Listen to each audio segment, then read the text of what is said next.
When everyone else saw a rusting shipwreck rotting in a forgotten salvage yard, one injured veteran saw a chance. And what he found sealed inside would expose a billionaire's secret, challenge powerful men, and prove that sometimes the most worthless things hold the greatest treasures. Before we dive into the story, make sure to smash subscribe because tomorrow we have an extra special story for you that will blow your mind. The rain hammered the tin roof of the VA clinic waiting room like bullets on metal, and Marcus sat perfectly still, staring at his hands.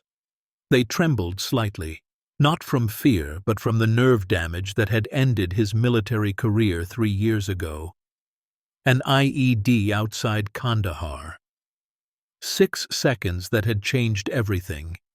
His back, his leg, his future. The doctors said he was lucky to walk. Some days he believed them. Most days he didn't. The fluorescent lights buzzed overhead, casting everything in that particular shade of institutional gray that made time feel slower, heavier. Marcus was 34 years old, but the lines around his eyes belonged to someone older, someone who'd carried weight most people never had to lift. Beside him on the cracked vinyl chair sat a manila folder containing rejection letters from 9 different employers.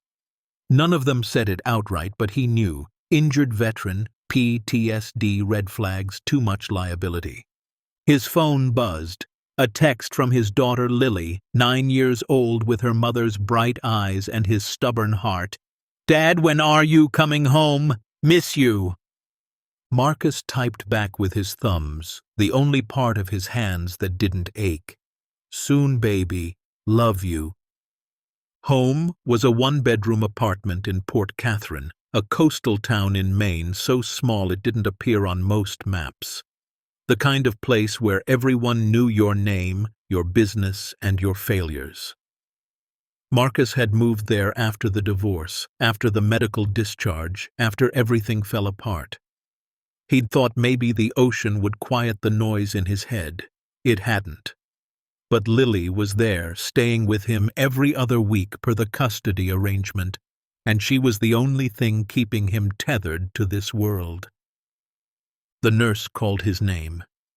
He stood slowly, feeling every metal pin in his leg, every fused vertebra in his lower back. The appointment was routine, pain management, prescription refills, the same questions about sleep and mood. He answered honestly enough. Yes, he still had nightmares. No, he hadn't thought about hurting himself. Yes, he was managing. That last one was a lie, but a necessary one. By the time he left the clinic, the rain had softened to a drizzle. The coastal fog rolled in thick and gray, swallowing the streets whole. Marcus drove his beat-up Ford pickup through town, past the fish processing plant where he worked part-time gutting cod for $11 an hour, past the elementary school where Lily spent her days drawing pictures of boats and mermaids, past the Seaward Tavern where other vets gathered to drink away memories they couldn't quite bury. He didn't stop at the tavern. He'd quit drinking 8 months ago after Lily found him passed out on the couch one too many times.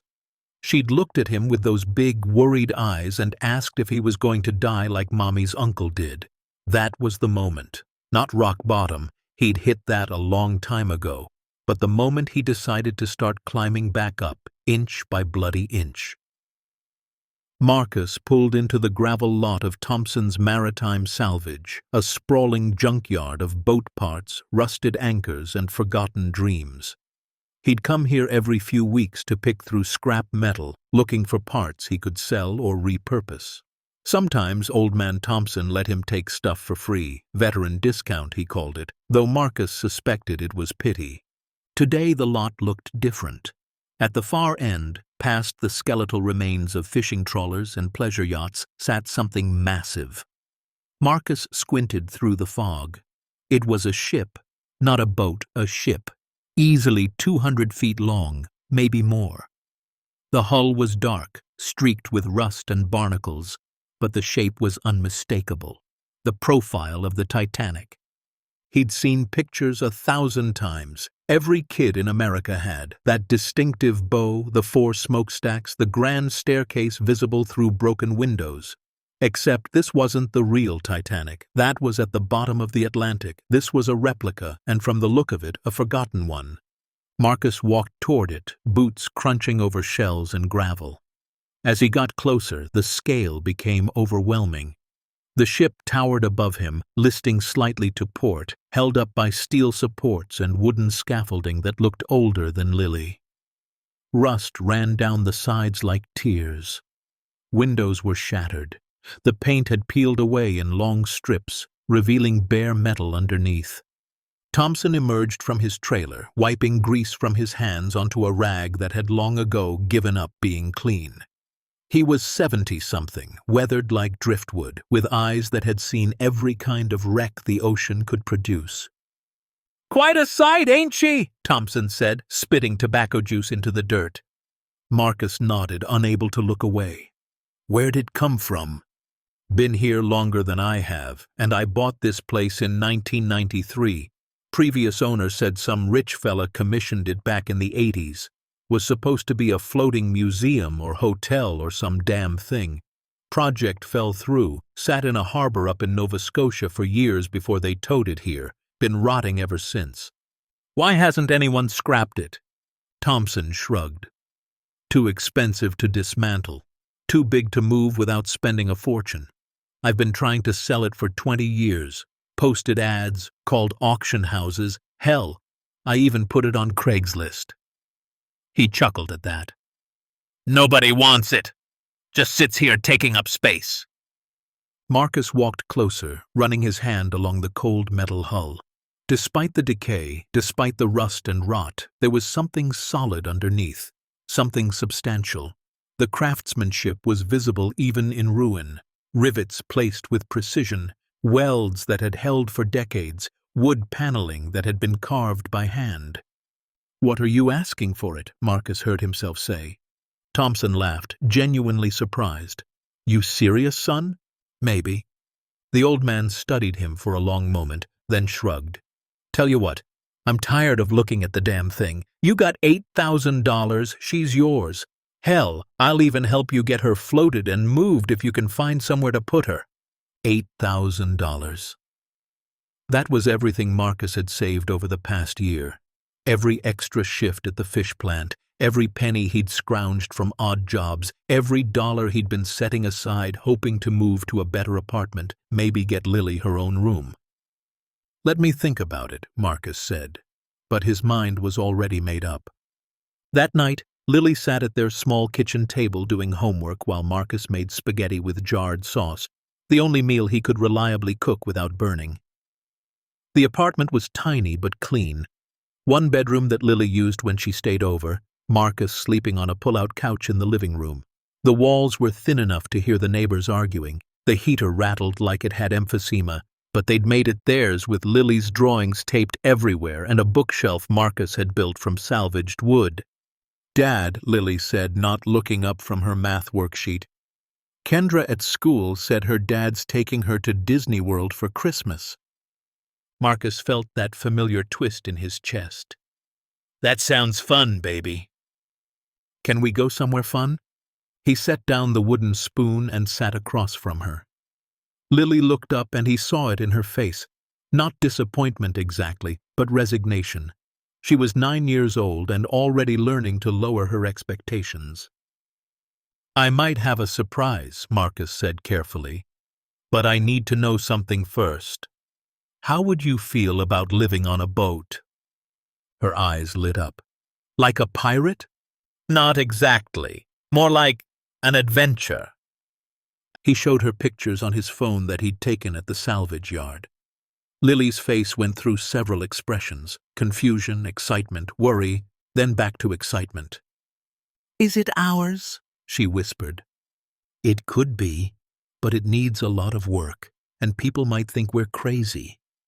Lily grinned, showing the gap where she'd lost her front tooth. "I already know we're crazy, Dad. That's what makes us awesome." Marcus laughed for the first time in weeks. The decision was made. 3 days later, Marcus stood in Thompson's office signing paperwork that transferred ownership of one derelict ship replica, officially registered as the SS Oceanic Dream, to one Marcus. Thompson seemed almost relieved to be rid of it. "You sure about this, son?" the old man asked one more time. "No," Marcus admitted, "but I haven't been sure about anything since I left the service. Might as well take a chance." Word spread through Port Catherine faster than fog over water. By the end of the week, everyone knew the crazy vet bought that worthless ship. Conversation stopped when Marcus walked into the grocery store. The manager at the fish plant pulled him aside to ask if he was having another episode. Even the other vets at the VA clinic looked at him with concern, like he'd finally snapped. $8,000 for that rust bucket?" said Cooper, a Gulf War vet missing 2 fingers and most of his optimism. "Brother, I know we've all got our demons, but that's no way to fight them." Marcus didn't try to explain. How could he? He didn't fully understand it himself. All he knew was that for the first time in 3 years, he felt something other than pain or emptiness. He felt purpose. Maybe it was crazy. Maybe he'd just bought the world's most expensive mistake. But it was his mistake, his project, his chance to build something instead of watching everything fall apart. Thompson was true to his word. He arranged for a maritime crew to refloat the ship and tow it to a small private dock at the edge of town, a forgotten pier where fishing boats used to load before the industry collapsed. The dock owner, a widow named Sarah who'd lost her husband to the sea 20 years ago, agreed to let Marcus keep the ship there for $200 a month.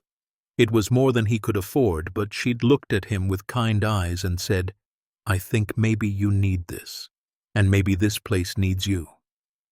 The day they moved onto the ship, Lily couldn't stop running from room to room, her footsteps echoing through empty corridors and grand halls. The interior was in better shape than Marcus expected, water-damaged and full of mildew, but structurally sound. The main staircase still stood, though several steps had rotted through. The dining room was cavernous, with long tables covered in grime but still intact. Cabins lined 3 levels, small rooms with bunk beds and portholes that looked out over the harbor. Marcus chose a cabin on the 2nd level for himself and fixed up the one next door for Lily. He spent the first week just cleaning, scrubbing floors, throwing out debris, patching leaks. Lily helped, treating it like the adventure he'd promised, wearing rubber boots too big for her and humming while she swept. At night, they'd sit on the deck wrapped in blankets, watching stars emerge over the Atlantic. The ship creaked and groaned like a living thing, settling into the water, adjusting to its new home. Lily would ask questions. "Do you think this ship has ghosts?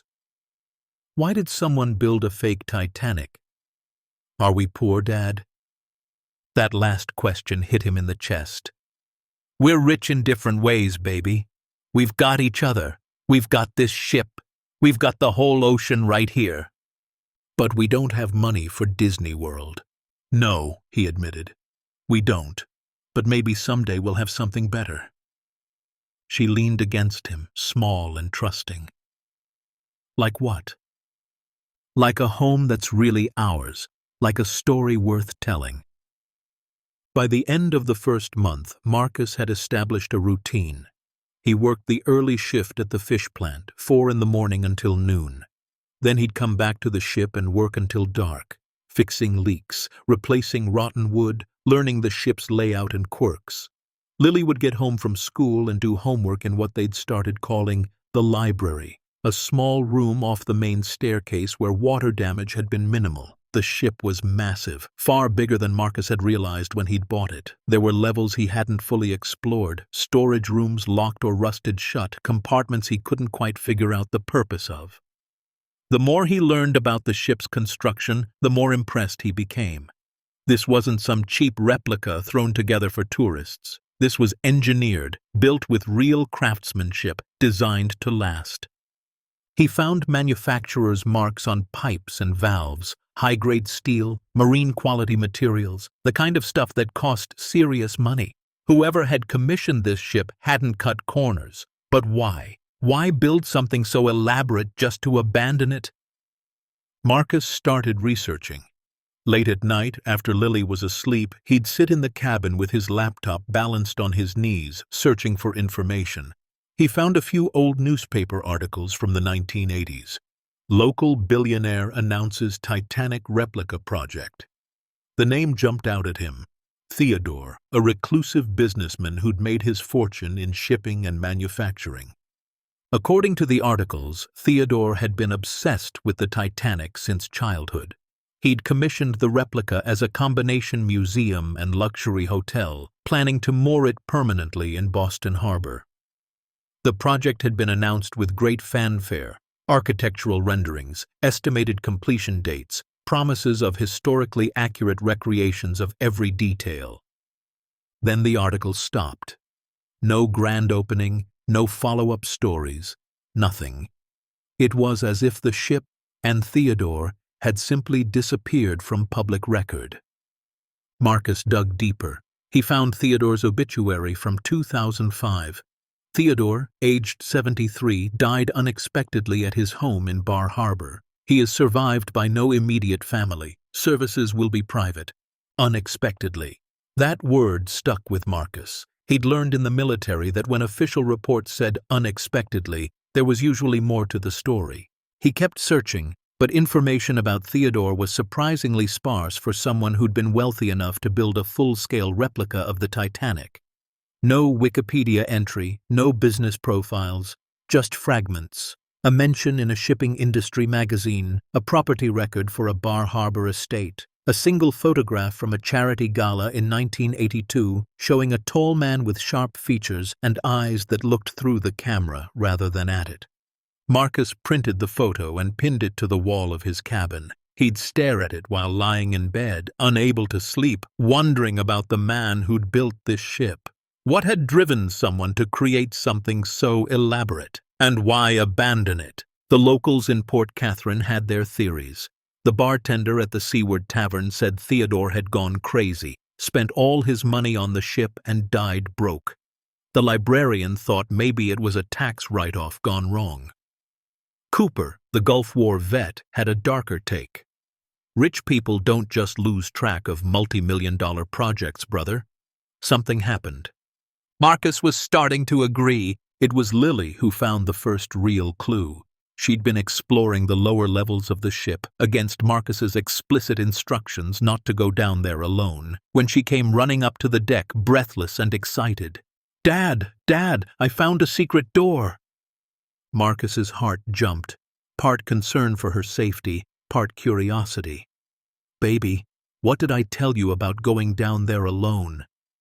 I know, but Dad, you have to see this. It's like a real secret passage." He grabbed his flashlight and tool bag. "Show me, but from now on, we explore together. Deal?" "Deal." Marcus followed her down 3 flights of stairs, through a narrow corridor that smelled of brine and rust, to a section of the ship he'd barely looked at, the cargo hold.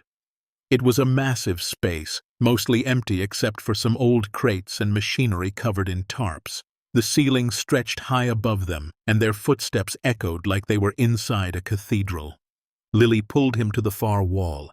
At first, Marcus didn't see anything unusual, just metal panels, rivets, the curve of the hull. But then Lily pressed on a section of the wall, and he heard it, a hollow sound, different from the solid ring of the hull. "Right there," she said, pointing. "It sounds wrong." Marcus ran his hand along the seam. It was barely visible, perfectly fitted, but once you knew to look for it, obvious. This wasn't part of the original construction. This had been added later, hidden deliberately. The craftsmanship was remarkable. The seam was so tight that water and rust had barely penetrated. Someone had taken great care to conceal this. His pulse quickened. He grabbed a crowbar from his tool bag and carefully worked it into the seam. The panel resisted at first, the metal groaning in protest. Marcus adjusted his position, his injured leg protesting the awkward angle, and tried again.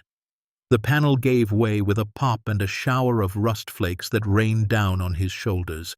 Behind it was darkness, not just shadow, but a deep, complete absence of light that suggested the space beyond extended far beyond what his flashlight could immediately reach. "What is it?" Lily whispered, suddenly less excited and more uncertain. Marcus pulled out his flashlight and shone it through the opening. The beam caught metal walls, then disappeared into a space that extended back farther than he could see. Cool air rushed out, dry and still, like opening a tomb that had been sealed for decades. It smelled different from the rest of the ship, less like ocean and rust, more like paper and old wood. "Stay here," Marcus said, but Lily had already grabbed onto his jacket. "No way. We're in this together, remember?" He looked at her, 9 years old, fearless in that way only children could be, trusting him completely. "Okay, but you stay right behind me, and if I say we go back, we go back. No arguments." "No arguments," she agreed solemnly. Marcus had to crouch to fit through the opening. The hidden space was a corridor, narrow and low-ceilinged, running along the inside of the hull. He could touch both walls if he stretched his arms out. The floor was smooth metal, clean of the debris and water damage that plagued the rest of the ship. Someone had maintained this space, or at least sealed it well enough that time couldn't easily reach it. They moved forward slowly, Marcus's flashlight beam bouncing off metal walls that seemed to absorb more light than they reflected. After about 20 feet, the corridor opened into a small room, no more than 10 feet by 10 feet, but the ceiling was higher here, allowing Marcus to stand fully upright. It was empty except for a desk, a real solid wood desk, bolted to the floor. The wood was dark mahogany, polished and preserved, completely at odds with the rust and decay of the ship above. On the desk sat a leather-bound ledger, remarkably well preserved, and a sealed envelope. Marcus approached the desk slowly, almost reverently. The envelope was thick, expensive paper, yellowed slightly with age, but still intact. 2 words were written across it in neat, old-fashioned handwriting: "Ship's Master." His hands shook as he picked it up. The paper felt heavy, significant. Behind him, Lily's breathing was quick and shallow. "Dad, what is this place?" "I don't know, baby, but I think we just found out why someone built this ship." Marcus carefully broke the seal on the envelope. Inside was a letter, typed on expensive paper that had held up remarkably well. The date at the top read October 15th, 1988, almost 40 years ago. He read aloud so Lily could hear. "To whomever finds this, if you're reading this letter, then my precautions have either failed or succeeded beyond my expectation. The ship you've purchased, yes, purchased, for I made certain it would eventually be sold for a price that seems absurd for its apparent condition, is not what it appears to be." Marcus's voice caught. He cleared his throat and continued. "I built this vessel not as a replica or a museum piece, but as a sanctuary. In 1982, I became aware that certain parties within the federal government were systematically targeting individuals like myself, those who had accumulated wealth through legitimate means but were considered inconvenient for various political reasons." Lily tugged on his jacket. "What does that mean?" "It means someone was in trouble and needed to hide something." Marcus kept reading.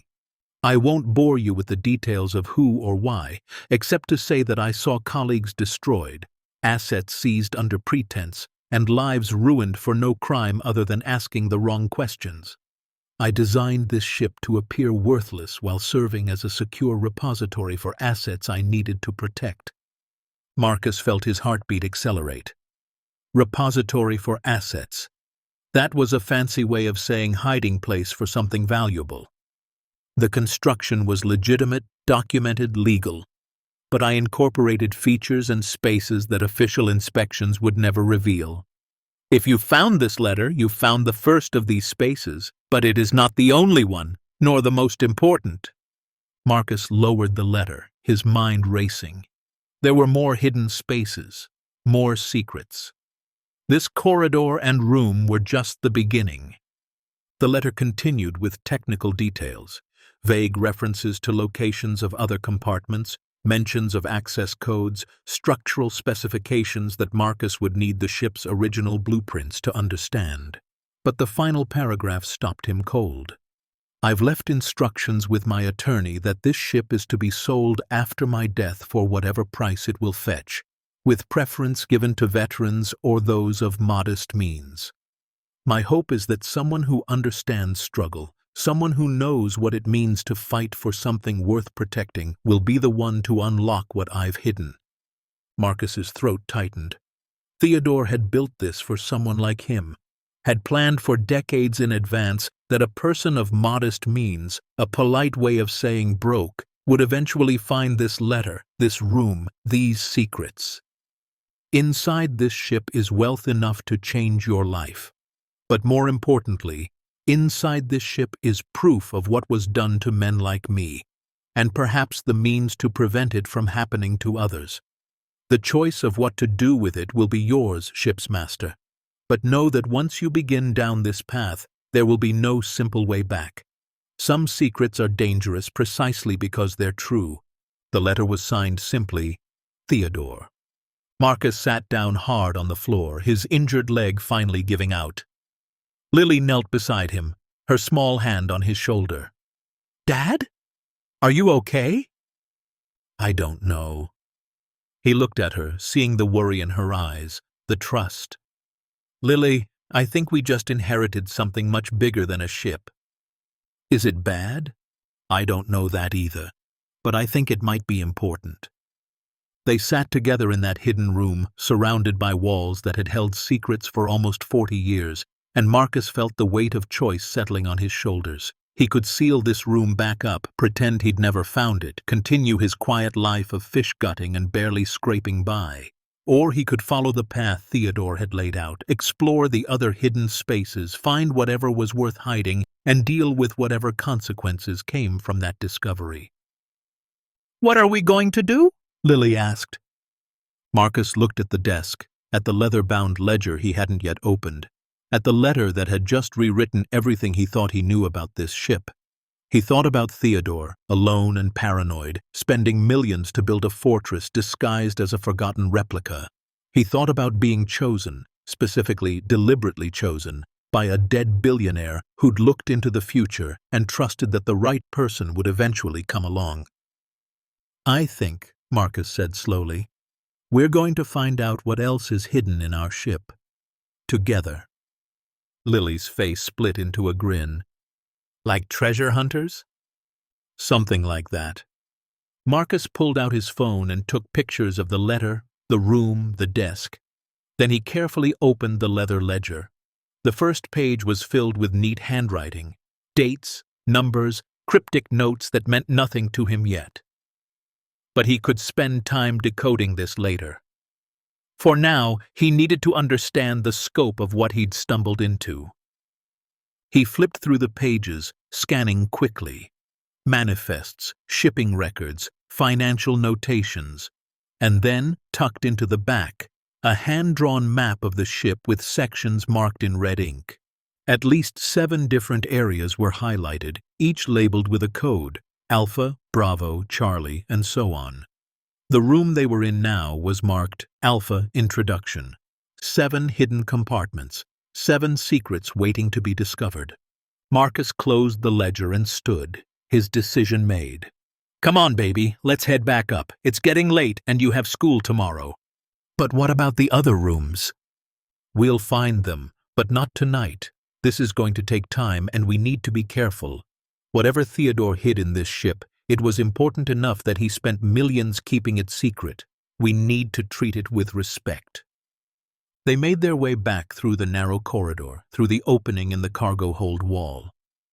Marcus carefully repositioned the panel, not sealing it completely but making it look undisturbed to anyone who wasn't specifically searching for it. As they climbed back up to the main deck, the ship creaking around them in the darkness, Marcus felt something he hadn't experienced in years. Anticipation, not dread, not anxiety, but genuine curiosity about what tomorrow might bring. They emerged onto the deck under a sky full of stars. The harbor was quiet, Port Catherine sleeping peacefully. unaware that everything had just changed. Marcus put his arm around Lily's shoulders, and they stood together looking out over the water. "Dad," Lily said quietly, "do you think Theodore knew we'd be the ones to find it? Like, specifically us?" Marcus considered that. No. But I think he hoped whoever found it would be someone who needed it. Someone who would understand what it meant to have nothing and suddenly be trusted with something important. "Are we going to tell anyone?" "Not yet. First, we need to understand what we're dealing with. Then we'll decide." They went inside, and Marcus tucked Lily into her bunk. She was asleep within minutes, exhausted from excitement and exploration. But Marcus lay awake in his own cabin for hours, staring at the ceiling, his mind spinning with possibilities and questions. He'd bought a ship for $8,000 thinking he was getting a place to live. Instead, he'd inherited a mystery, a mission, and possibly a fortune. Theodore's letter had mentioned wealth enough to change his life. How much was that? Thousands? Millions? And what about the proof Theodore mentioned? Evidence of wrongdoing by powerful people. What would that mean for Marcus if he found it? If he exposed it? The ship creaked and groaned around him, settling into the tide, and Marcus found himself whispering into the darkness. "Okay, Theodore, I'm listening. Show me what you hid. Show me why you chose someone like me." Somewhere deep in the ship's belly, in hidden corridors and sealed compartments, the answers waited. And Marcus knew, with a certainty that surprised him, that he would find every single one. Because for the first time since that IED had shattered his life in Kandahar, Marcus had something worth waking up for. Not just survival, not just getting through another day, but purpose. A mystery to solve, secrets to protect, and maybe, just maybe, a chance to matter again. The broken soldier and the forgotten ship had found each other at exactly the right moment. Neither of them were what they appeared to be. Both of them held more than anyone suspected. And tomorrow, the real exploration would begin. The morning after finding Theodore's letter, Marcus woke before dawn with a sense of purpose he hadn't felt in years. His back ached from sleeping awkwardly, his leg throbbed with its usual morning stiffness, but his mind was sharp, focused. He made coffee in the tiny galley and sat at the scarred wooden table, Theodore's letter spread out before him alongside the leather ledger.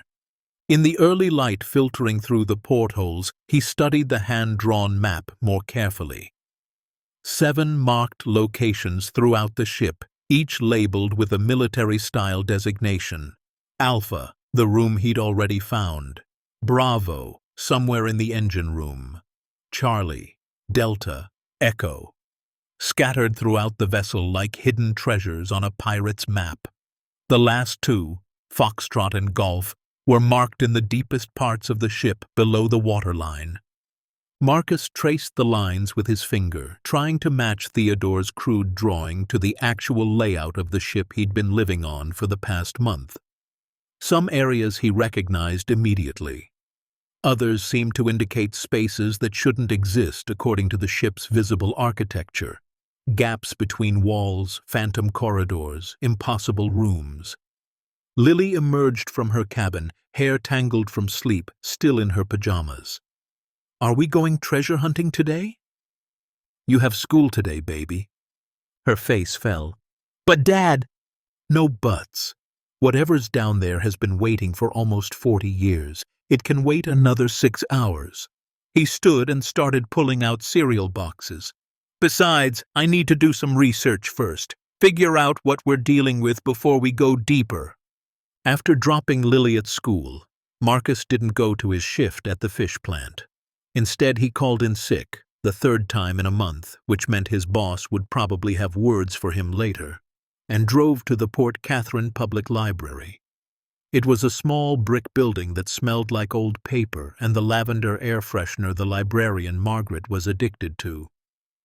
Margaret looked up from her desk, her reading glasses perched on her nose, gray hair pulled into a neat bun. She'd been running this library for 30 years and knew more about local history than anyone in town. "Marcus," she greeted him with a warm smile. "Twice in 1 month. People will start thinking you've become a reader." He managed a smile. "Need to research something. You got old newspaper archives from the 1980s? Her eyebrows raised with interest. "Microfilm in the back room. What are you looking for?" "Information about a ship, a Titanic replica that was supposed to be built as a museum."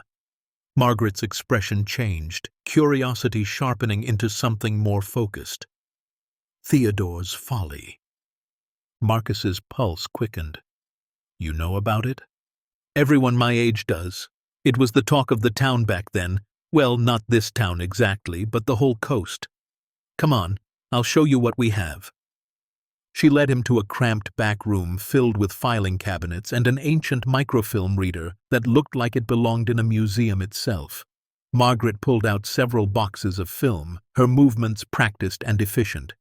"Theodore made quite a splash in the early 80s, she said, threading film into the reader. "Shipping magnate, made his fortune in international freight, eccentric as they come. The Titanic was his obsession, had been since he was a boy apparently. When he announced he was building a full-scale replica, half the people thought he was brilliant, the other half thought he'd lost his mind."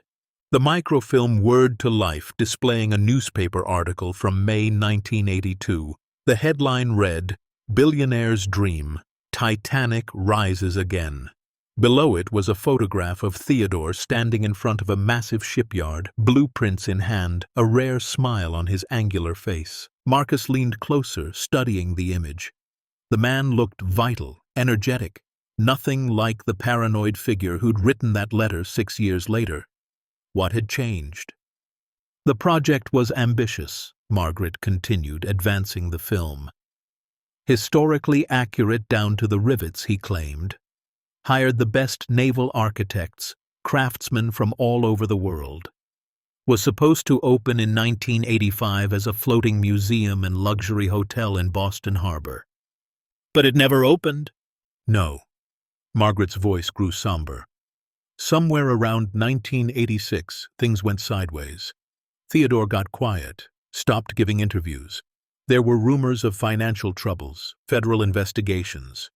The project stalled, then stopped completely. By '89, Theodore had vanished from public life. The ship disappeared too. I'd heard it ended up in some salvage yard, but I didn't know it was Thompson's." Marcus watched as she scrolled through articles. The tone shifted dramatically over the years. Early coverage was glowing, celebratory. Then came pieces with darker headlines. "Titanic project delays continue. Federal agents question shipping magnate. Theodore's empire under investigation." "What was he investigated for?" Marcus asked. Margaret shrugged. "Tax evasion, I think? Or maybe fraud? It was never entirely clear. The articles from that period are vague. Lot of alleged this and sources say that. No concrete charges were ever filed publicly. Then he died in 2005 and whatever secrets he had died with him. Or so everyone thought." She gave Marcus a knowing look. "You bought that ship, didn't you? The crazy vet who spent his life savings on a rust bucket. That's the talk around town." Marcus felt heat creep up his neck. "Yeah, that's me." "Good," Margaret said firmly. "Someone should own it. Someone should care about it, even if it is falling apart." If you only knew, Marcus thought. He spent the next 3 hours combing through articles, taking photos with his phone of anything relevant. A picture of Theodore at a congressional hearing, looking gaunt and defensive. A brief mention of his shipping company filing for bankruptcy. An obituary that raised more questions than it answered. Theodore, aged 73, died unexpectedly at his Bar Harbor estate. No foul play is suspected. No foul play suspected. That phrase stood out. Why mention it unless someone had questions? By the time Marcus left the library, his mind was churning with information and suspicion. Theodore hadn't just been eccentric. He'd been targeted, investigated, harassed, systematically dismantled by forces powerful enough to crush a billionaire. And then he'd built a ship, filled it with secrets, and arranged for it to be sold cheap to someone who would understand what it meant to be broken by systems too big to fight. Someone like Marcus. He picked up Lily from school and took her back to the ship. She bounced with barely contained excitement as they walked up the gangway, her backpack bouncing against her shoulders. "Can we explore now, please?" Marcus looked around the harbor. A few fishing boats bobbed at their moorings.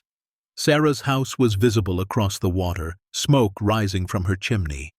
Everything looked normal, peaceful. But something felt off. A prickling at the back of his neck, the same instinct that had kept him alive in Kandahar. "Yeah," he said. "But first, I need you to do something for me. If anyone comes asking about the ship, anyone we don't know, you don't tell them anything about what we found. Not the hidden door, not the letter, nothing. Can you do that?"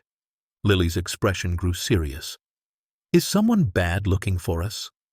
"I don't know yet, but Theodore hid this stuff for a reason. Until we figure out what that reason is, we need to be careful." They went below deck, and Marcus showed Lily what he'd learned from the ledger and map. The ship's layout was more complex than its external appearance suggested. Theodore had built false walls, created dead spaces, hidden entire corridors within the hull's architecture. It was brilliant and paranoid in equal measure. According to the map, location Bravo was in the engine room, behind what should have been a solid bulkhead. Marcus led Lily down to the lower deck, through increasingly narrow passages, until they reached the engine room. It was a cavernous space dominated by the ship's massive diesel engines, cold and silent now, but still impressive in their scale. The back wall of the engine room appeared solid, covered in pipes and electrical conduits, but according to Theodore's map, there was something behind it. Marcus ran his hands along the wall, tapping, listening for the hollow echo that would indicate empty space. "There," Lily said, pointing to a section where the pipes seemed to run in an odd pattern, doubling back on themselves unnecessarily. "That looks weird." She was right. The pipes created a visual distraction, drawing the eye away from a seam in the metal behind them. Marcus carefully moved the pipes aside. They weren't bolted, just resting in brackets, and revealed another perfectly fitted panel. This one had no keyhole, no obvious mechanism, but the ledger had mentioned that each location after Alpha would require solving Theodore's puzzles. Marcus studied the panel, looking for clues. Then he noticed it, barely visible scratches in the metal, forming numbers, not random wear but deliberate marking. 4, 1, 7, 3, 2, 9. The same numbers from the safe combination in Theodore's letter.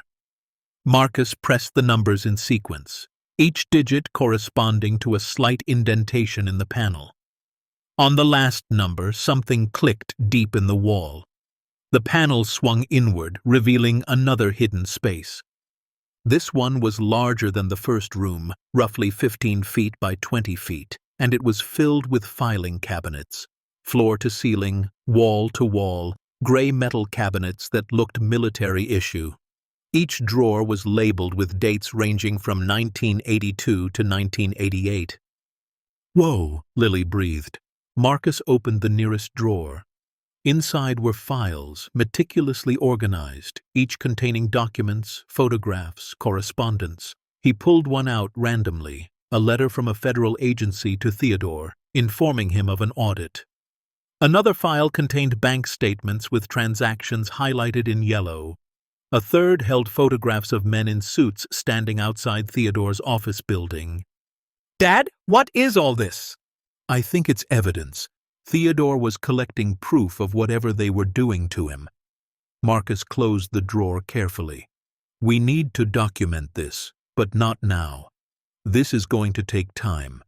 They explored for another hour, finding location Charlie, a small compartment behind a false panel in one of the luxury cabins, containing more files and what looked like property deeds. Location Delta was in the ship's galley, behind the industrial refrigerator that no longer worked, holding ledgers filled with financial records. Each discovery raised more questions. Theodore hadn't just been hiding assets. He'd been building a case, assembling evidence against whoever had targeted him. But evidence of what exactly? And why hide it on a ship instead of going public? By the time they finished for the day, Marcus's head was spinning. They'd found 4 of the 7 locations, and each one contained more material than he could possibly review quickly. This wasn't a treasure hunt. It was an archive, a library of secrets.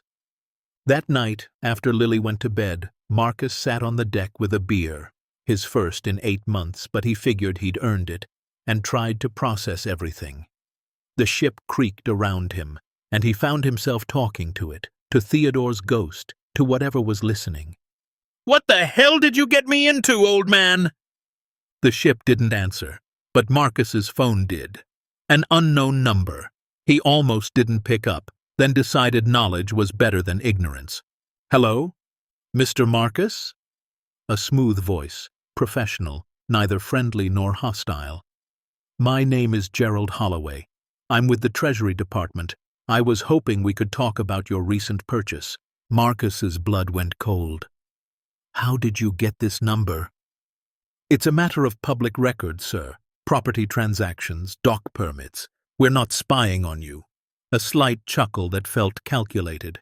"I'd like to meet with you tomorrow if possible, just a friendly conversation about the ship's history." "What about it?" "Well, as I'm sure you've discovered, the vessel has an interesting past. Previous owner had some financial difficulties. We're simply trying to close some old cases, tie up loose ends. I promise it won't take much of your time."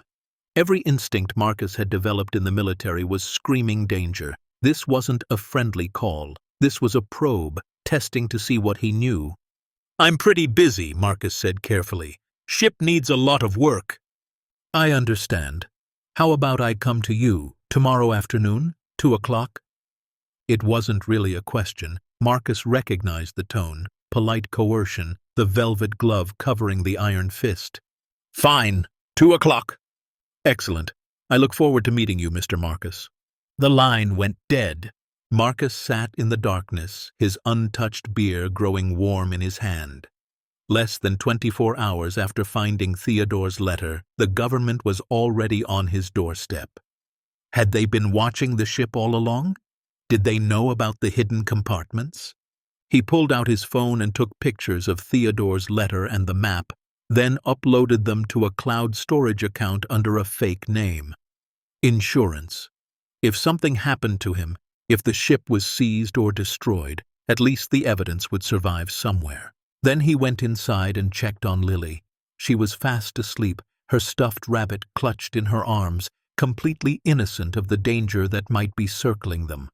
Marcus stood in her doorway for a long moment, making a silent promise. Whatever came next, he would protect her. Even if it meant walking away from Theodore's secrets, even if it meant losing the ship. Some treasures weren't worth the cost, but as he lay in his own bunk, unable to sleep, Marcus couldn't shake the feeling that it was already too late to walk away. Theodore had chosen him deliberately, had set this in motion decades ago. And now forces that had crushed a billionaire were turning their attention to a broken veteran with nothing to lose. The question was, what were they so desperate to hide? The next morning, Marcus sent Lily to school early, then spent 3 hours preparing for the meeting with Holloway. He cleaned the ship's common areas, made them look like exactly what they appeared to be, the residence of a struggling single father trying to renovate a derelict vessel. He sealed up the hidden compartments, made sure nothing looked suspicious or out of place. At 1:55, a black sedan pulled up to the dock. 2 men got out, one older, silver-haired, wearing an expensive suit that seemed ridiculous for a dock meeting. The other was younger, maybe 30, built like a linebacker with cold eyes that assessed everything. Marcus met them at the gangway, blocking their path onto the ship. "Mr. Holloway?" "Agent Holloway. the older man corrected with a smile that didn't reach his eyes. And this is Agent Chen. Thank you for meeting with us. You said this was about closing old cases. Indeed. May we come aboard? I'd love to see what Theodore created. I understand it's quite impressive, even in its current state. Marcus didn't move. You can see it from here. What do you want to know? Holloway's smile tightened almost imperceptibly. Mr. Marcus, we're not your enemies. We're simply trying to locate certain materials that may have been left on this vessel. Documents primarily, files related to Mr. Theodore's business dealings. Haven't found any documents, just rust and water damage. You've explored the entire ship? Most of it. It's a big boat. Ship, Agent Chen corrected, speaking for the first time. His voice was flat, emotionless. Boats are small. This is a ship. Holloway shot his partner an irritated glance, then turned back to Marcus. We have reason to believe Theodore may have hidden certain materials aboard this vessel before his death. Materials that technically belong to the federal government as part of asset forfeiture proceedings. What happens next will turn this night upside down, reveal a truth nobody expected, and remind us why sometimes the quietest voices carry the most power. Stay tuned to see what happens next. If you're enjoying the story, please like, share, and subscribe for more. Asset forfeiture, Marcus repeated. You mean you took his stuff? We recovered assets obtained through illegal means, Holloway said smoothly, but certain items were never located. If you were to find any files, any documents, any materials that clearly predate your ownership, you'd be legally obligated to turn them over to federal authorities. And if I don't find anything? Then you have a nice ship, and we wish you well. Holloway pulled out a business card and held it out. But if you do find something and fail to report it, that would be obstruction of justice. I'd hate for you to face legal troubles, Mr. Marcus, especially with a young daughter to care for. The threat was barely veiled. Marcus took the card without looking at it, his jaw tight. Are we done? For now, but we'll be in touch. This is a small town, easy to keep an eye on things. Holloway's smile was back, empty and cold. Have a good day, Mr. Marcus. They left, the black sedan pulling away slowly, deliberately, making sure Marcus watched them go. He stood on the gangway for a long time after they disappeared, his hands shaking, not from fear, but from fury. They'd threatened Lily. Subtly, professionally, but the message was clear. Cooperate or face consequences. Marcus pulled out his phone and called the one person he thought might understand. Cooper, the Gulf War vet. Brother, Cooper answered. What's up? Need to talk. Somewhere not my ship, not your place. Somewhere quiet. Cooper's tone shifted immediately. Seaward Tavern, back booth, 30 minutes. Marcus met Cooper at the tavern, a dimly lit place that smelled like fried fish and stale beer. Cooper was already there, nursing a coffee, his missing fingers wrapped around the mug in a practiced grip. Marcus slid into the booth and told him everything. The hidden rooms, Theodore's letter, the filing cabinets, the federal agents. Cooper listened without interrupting, his weathered face growing more serious with each detail. When Marcus finished, Cooper was quiet for a long moment. Then, Brother, you've stepped in something deep. Feds don't send agents to small towns for old cases. They're scared of what you found. What do I do? That depends. You want to roll over and give them whatever's in those files, or you want to fight? Marcus thought about Theodore, spending millions to hide truth, about the careful planning, the deliberate choice to sell the ship to someone of modest means, about Lily and the life they'd started to build on that ship. I want to know what I'm fighting for first. I need to see what's in those files. Cooper nodded. Then you need help. Documentation, witnesses, someone who knows how to handle federal pressure without getting crushed. You know anyone like that? No. I might. Got a buddy from my unit, retired JAG officer. Smart as hell, doesn't scare easy. Want me to reach out? Yeah, but Cooper. I know, keep it quiet. Brother, I've been dealing with the VA for 20 years. I know how to keep my mouth shut when it matters. Over the next 3 days, Marcus worked quickly and carefully. With Cooper's help, he contacted Jacob Morrison, the retired JAG officer who agreed to come up from Boston for a consultation. In the meantime, Marcus began photographing every document in the hidden compartments, working late into the night after Lily was asleep. What he found was damning. Theodore hadn't just been investigated, he'd been systematically destroyed. The files contained evidence of falsified audit reports, manufactured charges, federal agents working with private companies to identify and target wealthy individuals who'd refused to play ball with certain political interests. There were names Marcus recognized, high-ranking officials from multiple administrations. There were smoking gun documents, memos discussing how to legally steal assets, how to pressure targets into silence, how to make investigations appear legitimate while serving ulterior motives. Theodore hadn't been paranoid, he'd been right. But the most shocking discovery came when Marcus found Location Echo hidden in the ship's communications room. Inside was a small safe with a combination lock. Using the numbers from Theodore's ledger, Marcus opened it. Inside were bearer bonds, millions of dollars in negotiable securities that could be cashed by whoever held them. There were also gold bars, each stamped with legitimate mint marks, and bundles of various foreign currencies.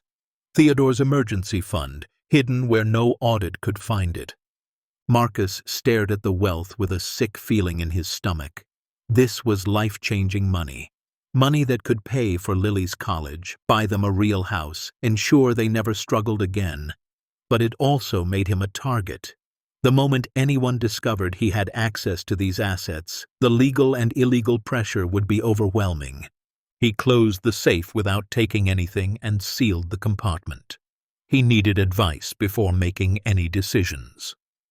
Jacob Morrison arrived on a gray Thursday morning, driving a modest Toyota that seemed at odds with his sharp suit and sharper eyes. He was 60-something, with silver hair and the bearing of someone who'd spent decades in military law. Marcus led him through the ship, showing him the hidden compartments, the files, the evidence Theodore had compiled. Morrison examined everything methodically, taking notes, asking precise questions. When they reached the safe with the bearer bonds, Morrison whistled low. "Son, do you understand what you have here? Money and trouble? A nuclear bomb. These documents could bring down careers, maybe trigger congressional investigations. The assets make you a billionaire overnight, and together, they make you the most dangerous person in Maine." Marcus sat on a storage crate, suddenly exhausted. "What do I do?" Morrison closed the safe carefully. "First, we secure everything legally. I'll draw up paperwork establishing your legitimate ownership of the ship and all contents. Then we document everything: photographs, videos, witnesses. Third, we need to decide if you're going public or negotiating privately. What's the difference? Going public means media attention, protection through exposure, but also chaos. Your life will never be private again. Negotiating privately means dealing with the very people who destroyed Theodore, trying to find a settlement that lets you keep some of the assets in exchange for silence about the documents. That's not really a choice, is it? Either way, I lose." Morrison leaned against the wall. "There's a third option. The hardest one, but maybe the right one. You could do what Theodore wanted you to do, expose the truth, accept whatever consequences come, and trust that doing the right thing matters more than personal gain." Marcus thought about Lily, about the veterans he'd met at the VA clinic, about all the people crushed by systems too powerful to fight. He thought about Theodore, who'd had millions and still lost everything. If I expose it, will anything actually change? Maybe, maybe not, but silence guarantees nothing changes. Over the next week, Marcus made his decision. He would document everything, create multiple backup copies, establish legal protection for himself and Lily. Then he would find a journalist, someone brave enough to publish what he'd found, someone with the reach to make it matter. But first, he needed to find the last two locations. Foxtrot and Golf, both marked deep in the ship's lowest levels. If the pattern held, these would contain the most important and most dangerous secrets. It was Lily who noticed someone watching the ship. She'd been doing homework on the deck one afternoon when she came running inside, her face pale. Dad, there's a man, just standing there by the fence looking at us. Marcus went to the porthole and looked out. Sure enough, a figure stood about 50 yards away, partially obscured by a storage shed.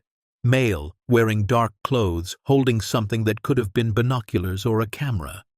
As Marcus watched, the figure turned and walked away unhurriedly, disappearing behind the buildings that lined the waterfront. Is he one of the bad guys? Lily whispered. Marcus pulled her close. I don't know, but I think we need to speed things up. That night, after Lily was safely asleep and Marcus had checked every lock twice, he descended to the lowest level of the ship. Down here, below the waterline, the air was heavy and damp. Water sloshed somewhere in the bilge, and the constant creaking of the hull against the tide was amplified, almost alive. According to the map, location Foxtrot was in the forward storage hold, beneath where the ship's bow cut through water. Marcus made his way through cramped passages, his flashlight the only source of illumination. The floor tilted slightly with the ship's list, making his injured leg protest with every step. The forward hold was dark and cold, filled with old chains and rusted equipment. Marcus searched the walls methodically, tapping and listening until he found it. Another hidden panel, this one concealed behind what appeared to be a structural support beam. The panel required a different kind of key, not a combination or a puzzle, but an actual physical key. Marcus checked the ledger again, looking for clues. There, in tiny writing in the margin, Master's quarters, false bottom, desk drawer. He'd passed the master's quarters a dozen times, a large cabin on the upper deck that he'd been planning to renovate into a proper living space.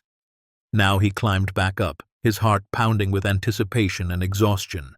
The master's quarters were grand but decayed. A king-sized bed frame with no mattress, a wardrobe with broken doors, and a massive wooden desk that looked like it weighed 300 pounds. Marcus examined the desk carefully, pulling out drawers, checking for hidden compartments. The bottom right drawer had a false bottom. Marcus pried it up carefully and found a small brass key, tarnished with age but still solid.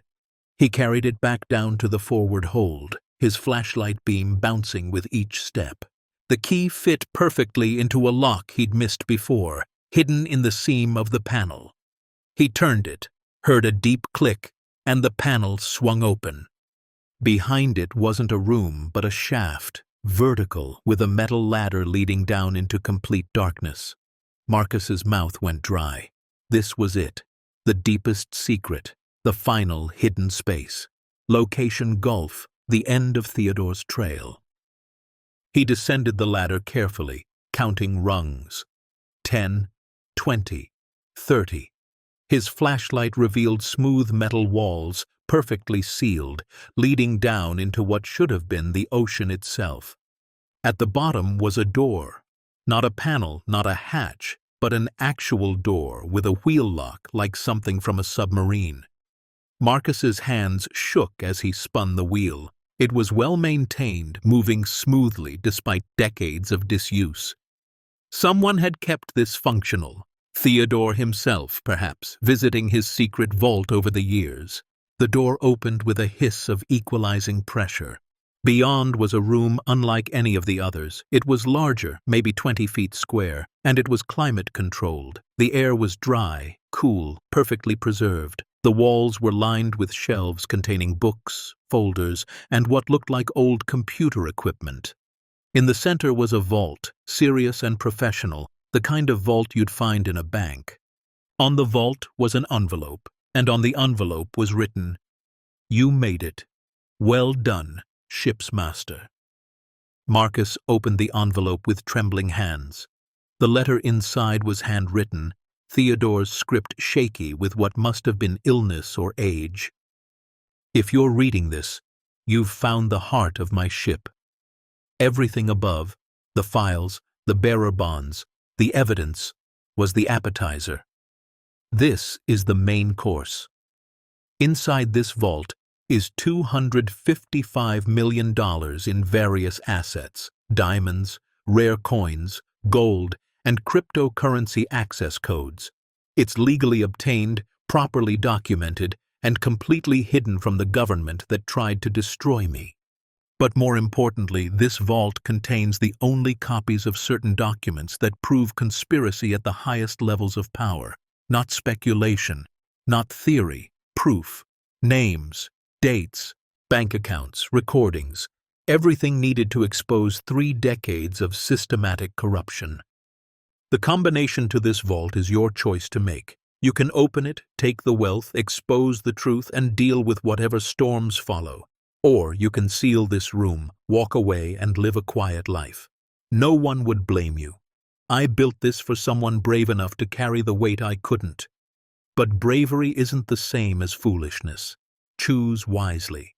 The letter ended with the vault combination written clearly at the bottom. Marcus stood in that secret room, deep in the heart of a ship that had been waiting 40 years for this moment, and understood finally what Theodore had really built. Not a hiding place, not a museum, but a choice, a test, a chance for someone broken by powerful systems to decide if fighting back was worth the cost. He thought about Lily sleeping above, about the life they'd started to build, about the veterans he'd met who'd been chewed up and spit out by bureaucracies that didn't care. He thought about Theodore, alone and desperate, building this labyrinth because no one had believed him, no one had listened. Marcus reached out and began turning the dial on the vault. The tumbles clicked into place one by one, mechanical and precise. The final number turned. The vault door opened. Inside, exactly as promised, was more wealth than Marcus had ever imagined. Gems that caught his flashlight beam and threw rainbows across the walls. Gold bars stacked with military precision. Folders filled with account numbers and access codes. But what drew his attention was the small shelf at the back of the vault. On it sat 3 items: a digital recorder, an external hard drive, and a single photograph. Marcus picked up the photograph first. It showed Theodore as a younger man, standing with a woman and a teenage boy. His family, presumably. All 3 were smiling at some long-ago picnic or gathering.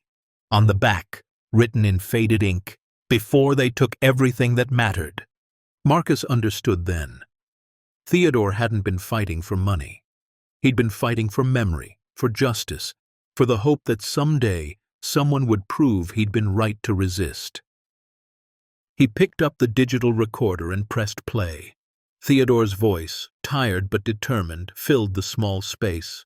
This recording contains conversations with federal agents, politicians, and business leaders discussing systematic asset forfeiture schemes. It's the smoking gun. Use it wisely. Marcus stood in the vault for a long time, surrounded by wealth and secrets and the weight of dead man's hope. Then he carefully closed the vault, climbed back up the ladder, and sealed the compartment behind him. He'd made his decision. But first, he needed to get Lily somewhere safe. Because once he opened this box, once he exposed what Theodore had hidden, there would be no going back. The comfortable mediocrity of gutting fish and living on a derelict ship would be gone forever. In its place would be chaos, danger, and the slim chance that truth might actually matter. Marcus climbed to the deck and looked out over Port Catherine, sleeping peacefully under a star-filled sky. Somewhere out there, people were watching his ship. Somewhere in Washington, agents were planning their next move. Somewhere in the darkness, Theodore's ghosts waited to see if he'd been right to trust a broken veteran with nothing left to lose. The ship creaked beneath Marcus's feet, and he whispered into the night, "Okay, old man, let's finish what you started." Marcus didn't sleep that night. He sat in his cabin with Theodore's final letter spread across the desk, reading it over and over until he'd memorized every word. The vault combination was burned into his mind: 41, 73, 29. 3 numbers that separated his current life from something he couldn't yet fully comprehend. At 5 in the morning, he made a decision.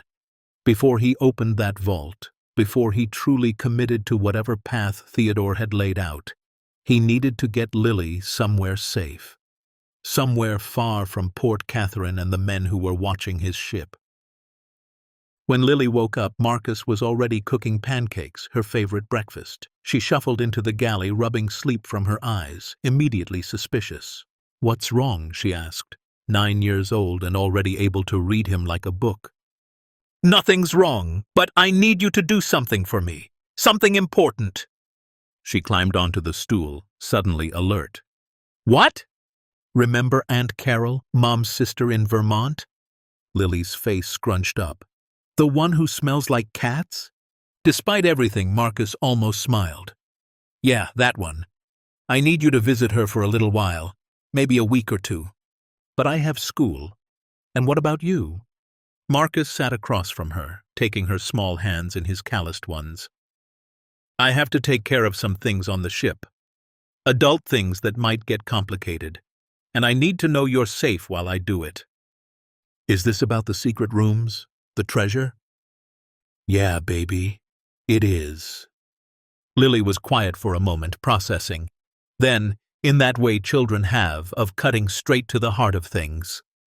"Are you scared?" Marcus wanted to lie, to tell her everything would be fine. But she deserved better than that. "A little bit, but that's okay. Sometimes being scared means you're doing something important." "Like when you went to the war?" "Something like that." She squeezed his hands. "Promise you'll come get me when it's safe?" "I promise. And Lily, whatever happens, whatever you hear, remember that I love you more than anything in this world, more than any treasure, any ship, anything." "I know, Dad." She leaned across the table and hugged him fiercely. "You're the best treasure." Marcus had to turn away so she wouldn't see the tears in his eyes. By noon, Lily was on a bus to Vermont with her backpack full of clothes and her stuffed rabbit clutched in her arms. Marcus had called Carol, his ex-wife's sister who'd always been kind to him even after the divorce, and explained that he needed help. She'd agreed without asking too many questions, understanding from his tone that this was serious. He watched the bus pull away from the station, Lily's face pressed against the window waving goodbye, and felt something inside him harden. She was safe. Now he could do what needed to be done. Marcus returned to the ship in the late afternoon. The dock was quiet, just a few fishing boats bobbing in their slips, gulls circling overhead.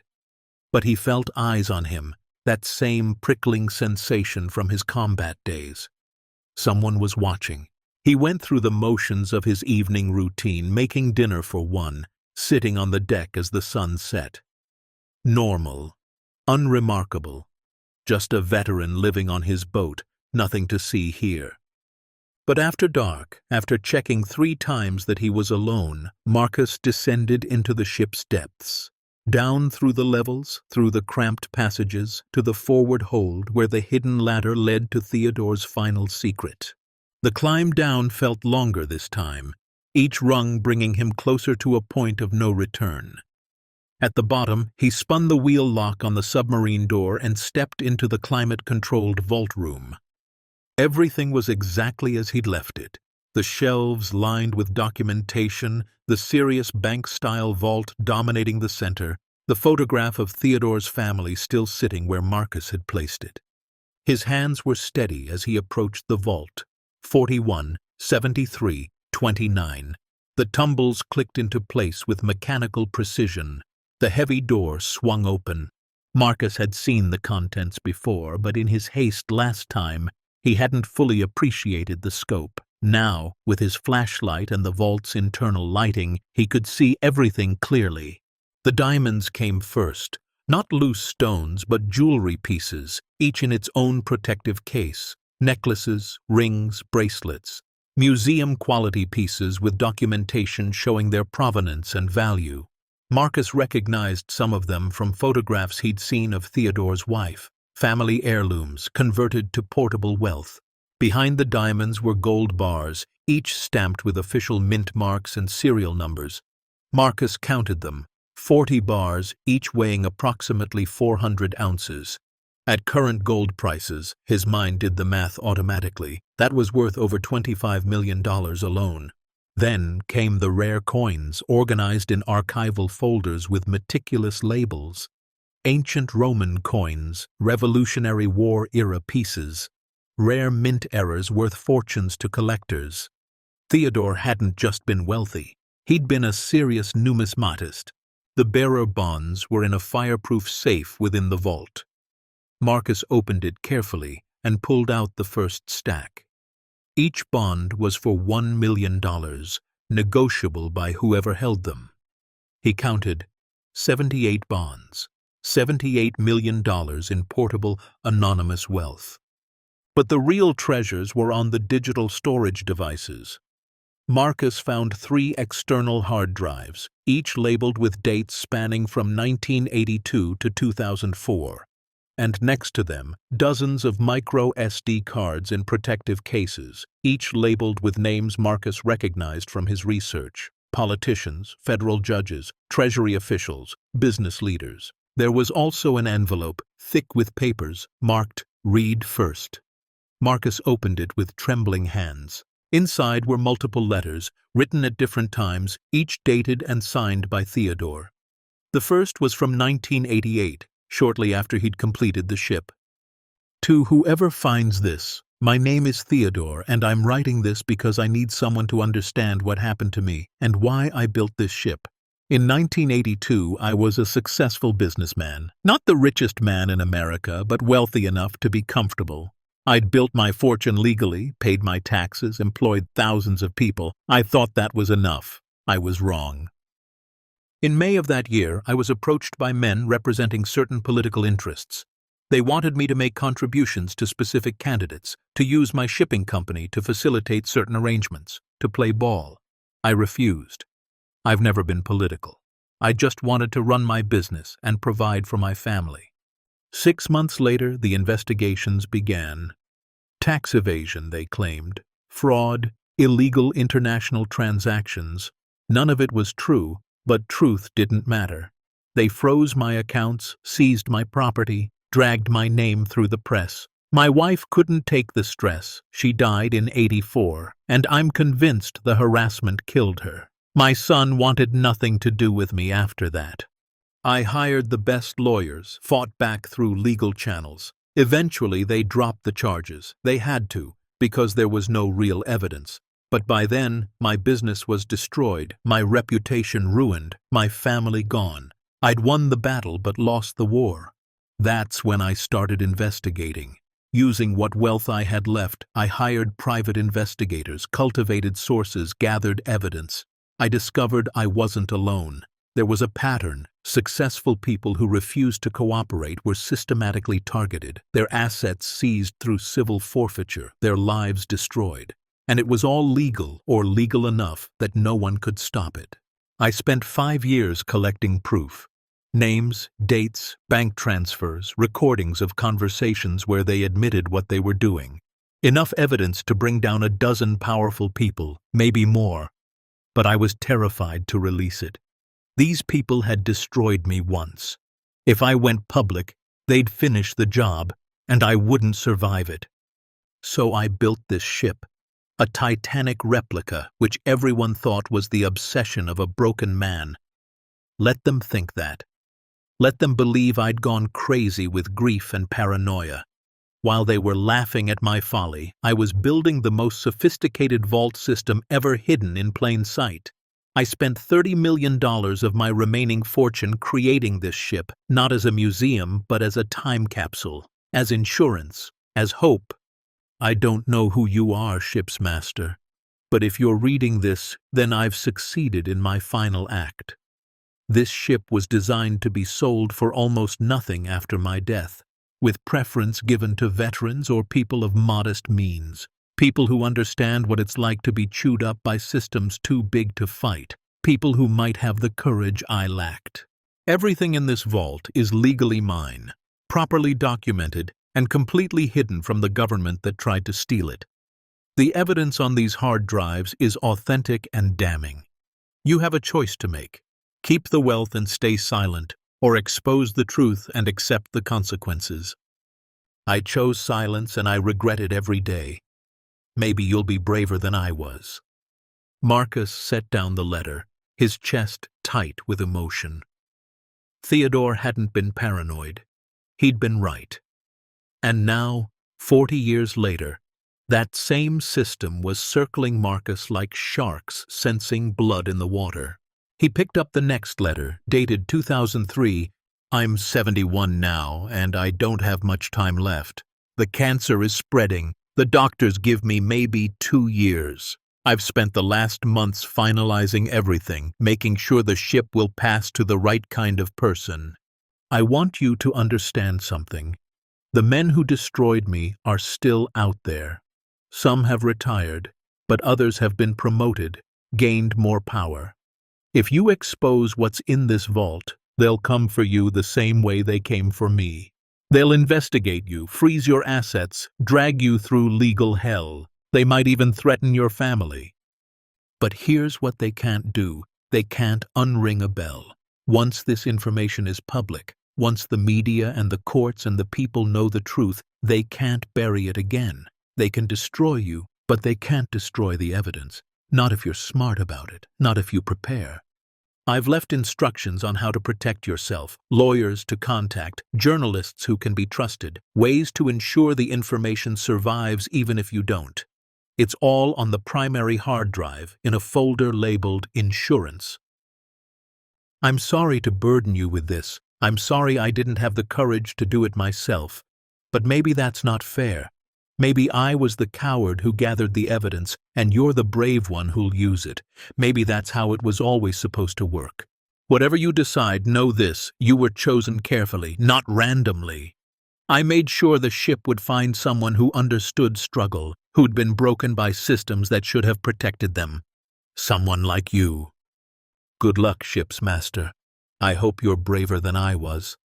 Marcus sat on the floor of the vault room, surrounded by more money than he'd earned in 10 lifetimes, and felt the full weight of Theodore's legacy settle on his shoulders. This wasn't a gift. It was a mission. A dying man's final hope that someone, somewhere, would finish the fight he'd started. He spent the next 4 hours methodically cataloging everything. He photographed each item, documented serial numbers, made lists. The total value came to $255 million, just as Theodore had claimed. Enough to change Marcus's life 1,000 times over. Enough to help every veteran in Maine. Enough to do real good in the world. But only if he survived what came next. Marcus carefully placed Theodore's letters back in their envelope, took one of the smaller hard drives, the one labeled Insurance, and sealed the vault. He climbed back up through the ship with a plan forming in his mind. He needed help, serious help, from someone with the power and credibility to protect both the evidence and his daughter. Back in his cabin, Marcus opened his laptop and accessed the hard drive. Inside, exactly as Theodore had promised, was a folder labeled Insurance. It contained detailed instructions on how to protect oneself when exposing government corruption. Legal strategies, media contacts, safe houses, everything a whistleblower might need. But there was also a subfolder labeled Allies, a list of names with brief descriptions. Federal investigators who'd tried to stop the corruption and been shut down. Journalists who'd written exposés that were buried. Lawyers who'd fought the system and lost but never stopped fighting. One name jumped out at Marcus. Special Agent Rita Vance, FBI. The note beside her name read, Investigated Treasury Department corruption in 90s. Case was closed from above, but she never stopped believing. Currently assigned to Boston Field Office. Trustworthy. Marcus stared at the name. He needed someone with federal authority, someone who could provide protection and legitimacy. But could he trust an FBI agent? How did he know she wasn't part of the same system that had destroyed Theodore? The decision was made for him at 2 a.m. when he heard footsteps on the deck above. Marcus grabbed his service pistol from the lockbox under his bunk. He'd kept it despite promising himself he'd never need it again, and moved silently through the ship. The footsteps were trying to be quiet but failing. At least 2 people, maybe 3, moving cautiously toward the main cabin. He crept up the stairs and peered through a porthole. 3 figures, all dressed in dark clothes, one holding what looked like a crowbar. They weren't federal agents. Agents would have come during the day with a warrant. These were contractors, hired muscles sent to search the ship, or worse. Marcus's combat training kicked in automatically. He assessed the situation. 3 targets, confined space, limited exits. He had the advantage of knowing the ship's layout, but they might be armed. The sound of breaking wood. They'd forced open the door to the main cabin. Marcus moved quickly, circling around through the galley to flank them. His leg protested the rapid movement, but adrenaline pushed through the pain. He chambered around in his pistol, the sound echoing through the metal corridors. The footsteps stopped immediately. "Federal property," Marcus called out, his voice steady and loud. "You're trespassing. Leave now or I'm calling the police." A pause. Then a voice, gravelly and unconcerned. "Easy now, friend. We're just looking for something. Nobody needs to get hurt." "Coast Guard is 2 minutes away," Marcus lied. "Whatever you're looking for, it's not worth prison time." Another pause. Marcus heard whispered conversation, then the sound of retreating footsteps. They were leaving, for now. He watched through a porthole as they climbed off the ship and disappeared into the darkness between buildings. Marcus immediately called the police. When Officer Ben Pritchard arrived 20 minutes later, Port Catherine's entire night shift, he found Marcus sitting on the deck with his pistol unloaded beside him and 3 sets of muddy footprints leading to the forced door. "You see their faces?" Pritchard asked, taking notes with a penlight. "Too dark. But they knew what they were looking for. This wasn't random." Pritchard, who'd been on the force for 30 years and had seen exactly 1 attempted burglary in that time, looked skeptical. What would they be looking for on a derelict ship? Marcus shrugged. "No idea. But I'm getting better locks tomorrow." After Pritchard left with his useless report, Marcus knew he was out of time. The watchers had escalated from surveillance to action. Next time they might not run when he made noise. Next time they might hurt someone. At 6 a.m, Marcus made the call. He'd found Special Agent Rita Vance's direct number in Theodore's files, along with a note. "Tell her Theodore sent you. She'll understand." The phone rang 4 times before a crisp, professional voice answered. Vance. "Agent Vance, my name is Marcus. You don't know me, but Theodore sent me." There was a sharp intake of breath on the other end. "Theodore has been dead for 20 years. I know, but he left me something. Something I think you've been looking for." A long silence. Then, "Where are you?" "Port Catherine, Maine, living on a ship." His ship. The Titanic replica. It wasn't a question. "You found the vault."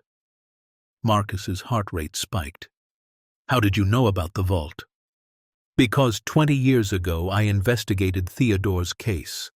I knew he was hiding assets, knew he had evidence against people in Treasury and Justice.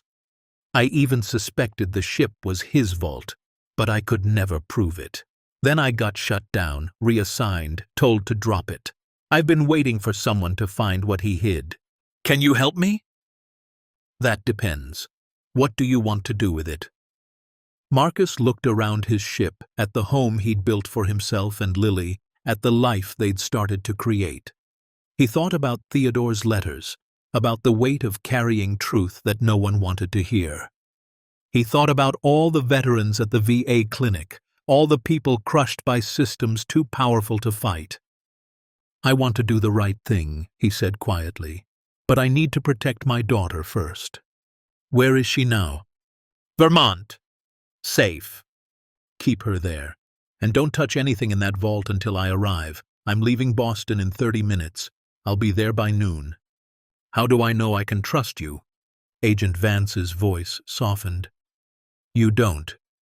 But Theodore trusted me enough to leave my name in his files. And I've spent 20 years waiting for someone brave enough to finish what he started. So I guess you'll have to take a leap of faith. The line went dead. Marcus sat in his cabin as dawn broke over Port Catherine, his pistol on the table beside Theodore's letters, and tried to convince himself he'd made the right choice. But doubt gnawed at him. What if Vance was part of the system? What if she'd shut down Theodore's investigation not because she was forced to, but because she was protecting the very people he'd been fighting against? But he couldn't do this alone. That was clear now. He needed federal protection, legal authority, someone who could navigate the system from inside. And if Theodore had trusted Vance enough to leave her name, that had to count for something. At 11:30, a black SUV pulled up to the dock. A woman got out, late 40s, athletic build, wearing jeans and a FBI windbreaker.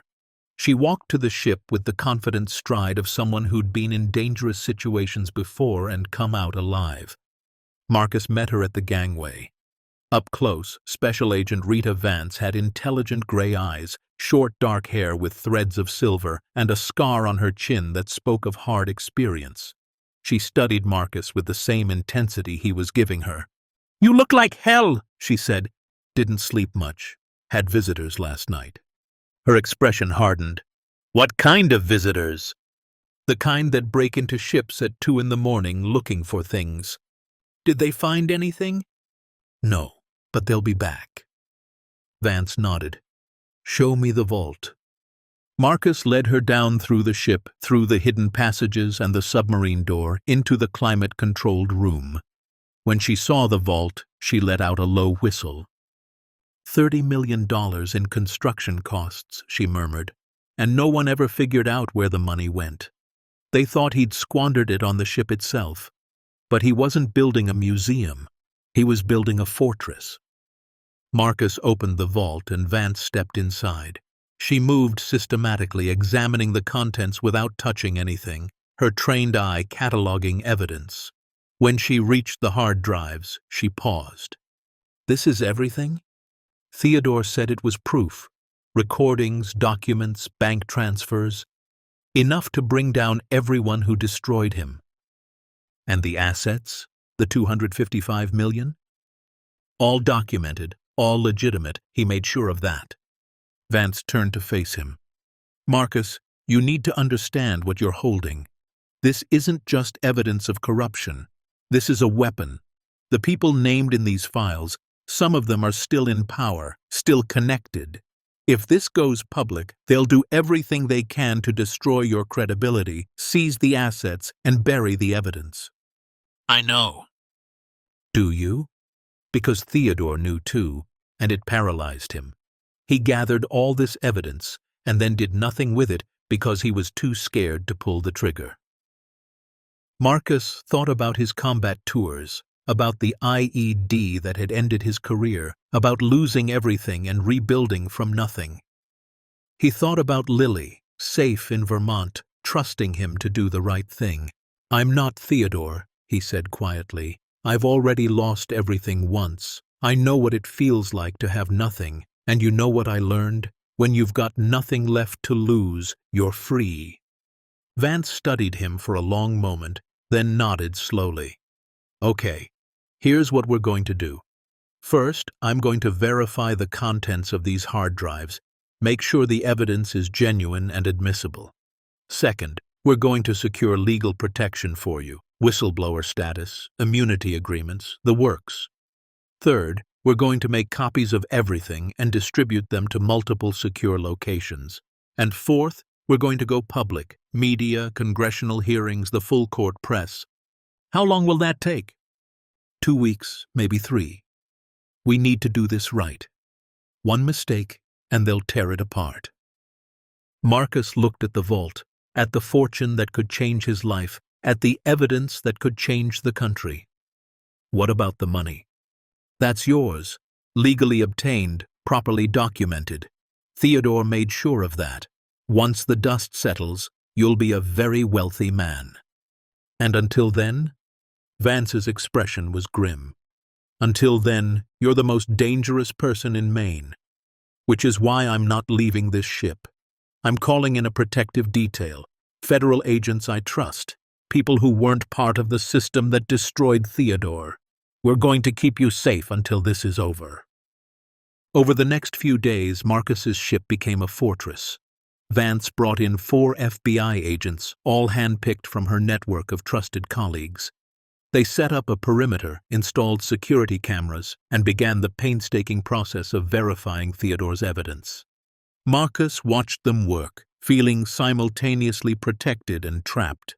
He called Lily every night, keeping the conversations light, telling her everything was fine. She didn't believe him, but she played along, trusting that he'd tell her the truth when she needed to know it.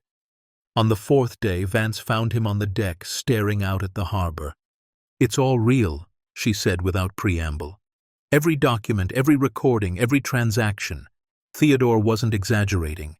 This is the most comprehensive evidence of systematic corruption I've ever seen." "So what happens now?" "Now we bring in the lawyers and prepare for war. Because that's what this is going to be, Marcus. These people won't go quietly. They'll fight, they'll smear you, they'll try to make you look like a criminal or a conspiracy theorist. Your life is about to become very public and very difficult." Marcus thought about Theodore, hiding on this ship for decades, too scared to fight back. He thought about all the other people who'd been crushed and silenced.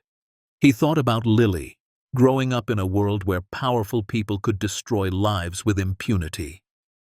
"I'm ready," he said. "Let's finish this." Vance smiled, the first real smile he'd seen from her. Theodore would be proud. He chose well. That night, Marcus descended into the vault one final time before the lawyers and media arrived.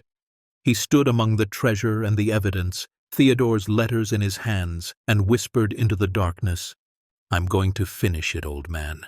I'm going to do what you couldn't. And maybe, if we're lucky, we'll change things enough that no one else has to hide like you did." The ship creaked around him, settling into the tide, and Marcus chose to hear it as approval. Tomorrow, everything would change. Tomorrow, the fight would begin. But tonight, in the secret heart of a ship built as a fortress against injustice, a broken veteran made a promise to a dead billionaire. The silence was over. The truth was coming out, and nothing would ever be the same again. The morning agent Rita Vance held the press conference. Marcus woke to find news vans lining the dock like a military convoy. Satellite trucks with their massive antennas reached toward the sky. Reporters in expensive suits stood shivering in the Maine cold, rehearsing their opening lines. Port Catherine had never seen anything like it. Marcus stayed below deck, watching through portholes as Vance stood at a podium the FBI had set up on the dock. Behind her, 3 enlarged photographs.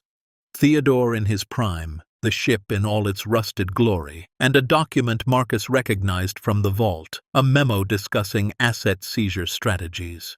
"Ladies and gentlemen," Vance began, her voice amplified across the quiet harbor, "what you're about to hear is the result of a 20-year investigation that was prematurely shut down, and the courage of one veteran who refused to let the truth stay buried." She laid it out methodically. Theodore's persecution, the systematic targeting of wealthy individuals who refused to cooperate with political interests, the evidence he'd spent decades gathering, and the ship he'd built as a time capsule of proof. Then she introduced Marcus, not as a hero, but as a property owner who'd discovered historical evidence and done the right thing by bringing it to federal authorities. The questions came like machine gun fire. Was Marcus being compensated? Were charges being filed? How much money was involved? Who would be investigated? Vance handled each query with professional precision, revealing just enough to make the story irresistible to the media while protecting the investigation's integrity.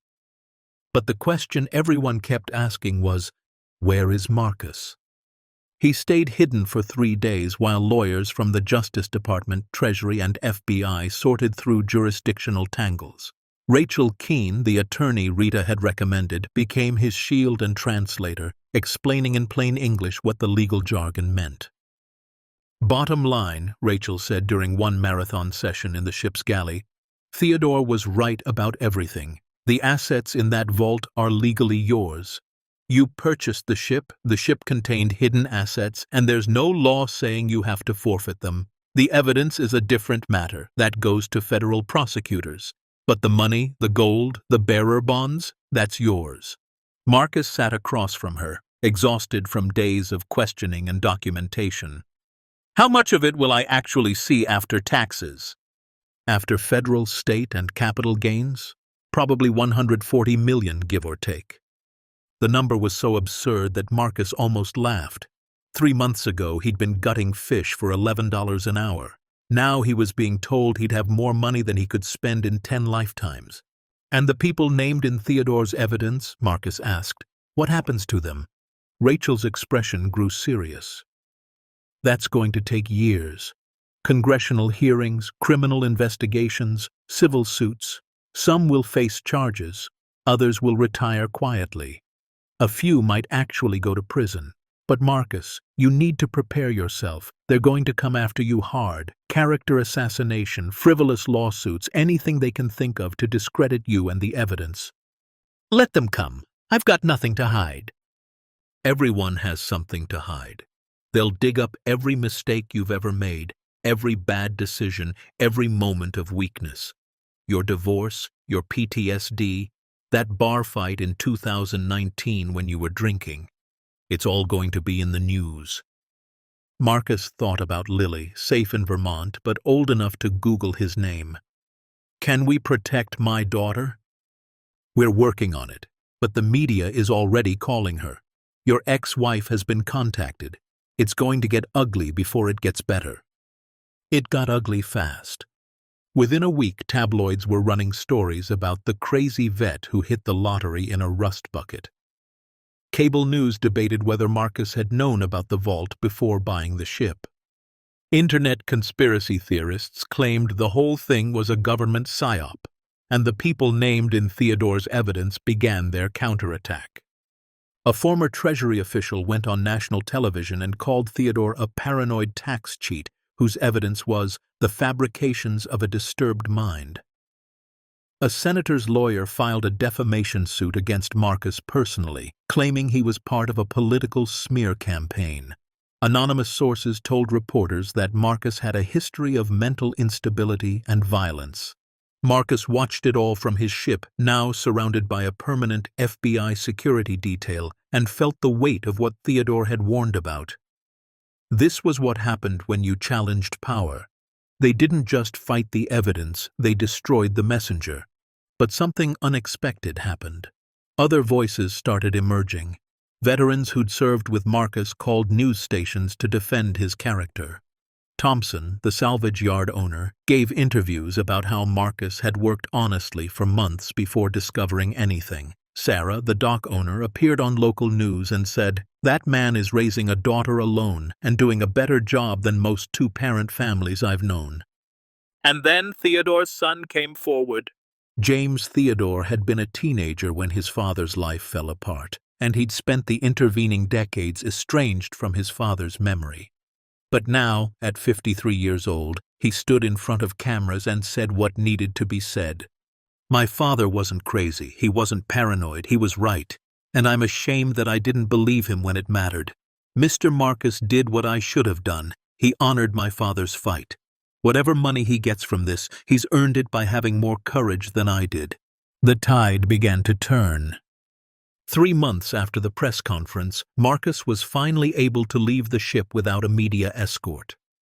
The major lawsuits had been dismissed. The congressional hearings had begun. And most importantly, the Justice Department had filed formal charges against 7 individuals, 2 former Treasury officials, a retired federal judge, and 4 private contractors who'd facilitated the illegal asset seizures. Marcus drove to Vermont to pick up Lily. She'd been there for almost 4 months, missing most of the fall semester. But Carol had homeschooled her and somehow kept her relatively shielded from the media storm. When Lily saw him, she ran across the yard and crashed into his arms so hard she nearly knocked him over. "I missed you so much." "Missed you too, baby. So much." She pulled back and studied his face. "You look different. Older." "Feel older. It's been a long few months." "Did you win? Did the bad guys lose?" Marcus thought about the ongoing investigations, the charges that would take years to prosecute, the people who'd already lawyered up and would never face real consequences. "I don't know if anyone wins in something like this, but we told the truth. That's something." On the drive back to Maine, Lily was quiet for a long time, staring out the window at the fall colors blazing across the Vermont hills. Finally she asked, "Are we rich now?" "Yeah, baby, we are." "Like really rich, Disney World rich?" Despite everything, Marcus smiled. "Yeah, Disney World rich." "Good. Can we also get a house? I love the ship, but it would be nice to have a bathroom that doesn't smell like rust." Marcus laughed for the first time in months. "We can get a house, but I've been thinking, maybe we do something with the ship first, something that would make Theodore proud." Over the next 6 months, Marcus worked with architects and contractors to transform the SS Oceanic Dream. The derelict replica that had been rotting in a salvage yard became something Theodore had originally envisioned, but better. The main deck became a museum documenting Theodore's story, not just the persecution and the vault, but his life, his family, his legitimate accomplishments. The dining hall was converted into a conference center. The luxury cabins became temporary housing for homeless veterans transitioning back to civilian life. The engine room was renovated into job training workshops where vets could learn welding, electrical work, and other trades. And the vault, Theodore's secret room deep in the ship's belly, was preserved exactly as Marcus had found it, turned into an exhibit about courage and the cost of standing up to power. Marcus established the Theodore Veterans Foundation with an initial endowment of $50 million. The foundation's mission was simple: help veterans who'd been broken by the same systems that had broken him. Guys living in their cars, women struggling with PTSD and unemployment, families torn apart by combat injuries and inadequate care. The foundation paid for housing, job training, education, mental health services, all the things the VA either couldn't or wouldn't provide. Within a year, they'd helped over 200 veterans across Maine. Within 2 years, they'd expanded to 3 more states. Marcus kept $20 million for himself and Lily, enough to live comfortably, pay for her college, ensure their security. The rest went to the foundation and related causes. He bought Sarah's dock property and turned it into permanent moorage for the ship. He established a scholarship program in Theodore's name. He even tracked down Theodore's granddaughter, James's daughter, and set up a trust for her education. The media loved it, the veteran who'd found a fortune and immediately gave most of it away. The feel-good story in the middle of a corruption scandal. Marcus did a few interviews, always redirecting attention to the foundation and the veterans it served, never making it about himself. Port Catherine changed too. The town that had mocked the crazy vet for buying a rust bucket now celebrated him as a local hero. The mayor, a different mayor, the old one had retired under mysterious circumstances, gave Marcus a key to the city. The elementary school named their library after Theodore. Tourists started coming to see the ship, and their money revitalized the dying waterfront. Cooper, Marcus's friend from the VA clinic, became the foundation's outreach director. Thompson donated his entire salvage yard to the cause, and it was converted into a workshop where veterans restored old boats and sold them for profit that went back into the foundation. Even Agent Rita Vance, who'd been promoted after the investigation's success, served on the Foundation's board. But the transformation Marcus was most grateful for was Lily's. She'd been 9 when they moved onto the ship, a quiet girl who drew pictures and worried about her father. Now she was 13, confident and curious, speaking at Foundation events about what it meant to watch her dad choose courage over comfort. She'd become passionate about marine biology, inspired by living on a ship, and dreamed of studying oceanography at MIT. "You know what I learned from all this?" she told Marcus one evening as they sat on the deck watching the sunset. "I learned that being poor doesn't mean you're worthless, and being rich doesn't mean you matter. What matters is what you do when you have a choice." Marcus pulled her close. "When did you get so wise?" "I've always been wise. You just weren't paying attention." 3 years after finding the vault, Marcus was working in his office, a converted cabin on the ship, when Cooper knocked on the door. "Got someone here who wants to meet you," Cooper said. "Young guy, former Marine, just got out 6 months ago. He's living in his truck down by the pier." Marcus looked up from the grant applications he'd been reviewing. "What's his story?" "Same as yours was. Injured in combat, medical discharge, can't find work, can't afford housing. He heard about the Foundation, drove up from Pennsylvania. I think you should talk to him." Marcus followed Cooper out to the deck. Standing by the railing was a young man, mid-20s, with the familiar 1,000-yard stare that came from seeing too much too young. He wore a faded Marine Corps hoodie and boots that had seen better days. His right hand trembled slightly. Nerve damage, Marcus recognized immediately. "Mr. Marcus?" the young man said, his voice uncertain. "My name is David. I'm sorry to bother you, but I didn't know where else to go." Marcus saw himself in that face. The exhaustion, the shame, the desperate hope that maybe someone would understand. "You're not bothering me! Come on, let's talk!" They sat in the galley over coffee and David told his story. IED outside Kabul. Discharge with a medical pension that barely covered food, let alone rent. Applied for dozens of jobs, all rejections. Sleeping in his truck because shelters were full and he had too much pride to go back to his family and admit he was failing. "I saw you on TV," David said. "Read about the Foundation. I know you probably get 1,000 requests, but I was hoping. I just need a chance. Some training, maybe help with housing until I can get on my feet. I'm not looking for a handout. I want to work. I just need someone to give me a shot." Marcus thought about standing in Thompson's salvage yard 3 years ago, staring at a ship everyone said was worthless, making a desperate decision because he had nothing left to lose. He thought about Theodore's letter. "I've left instructions with my attorney that this ship is to be sold after my death for whatever price it will fetch, with preference given to veterans or those of modest means." The circle was completing itself. "David," Marcus said, "how would you feel about living on a ship for a while?" The young man blinked. "Sir?" "We've got housing for veterans in transition, private cabins, 3 meals a day, job training in the workshops. You can stay as long as you need while you figure out your next move. No judgments, no time limits, just a place to catch your breath."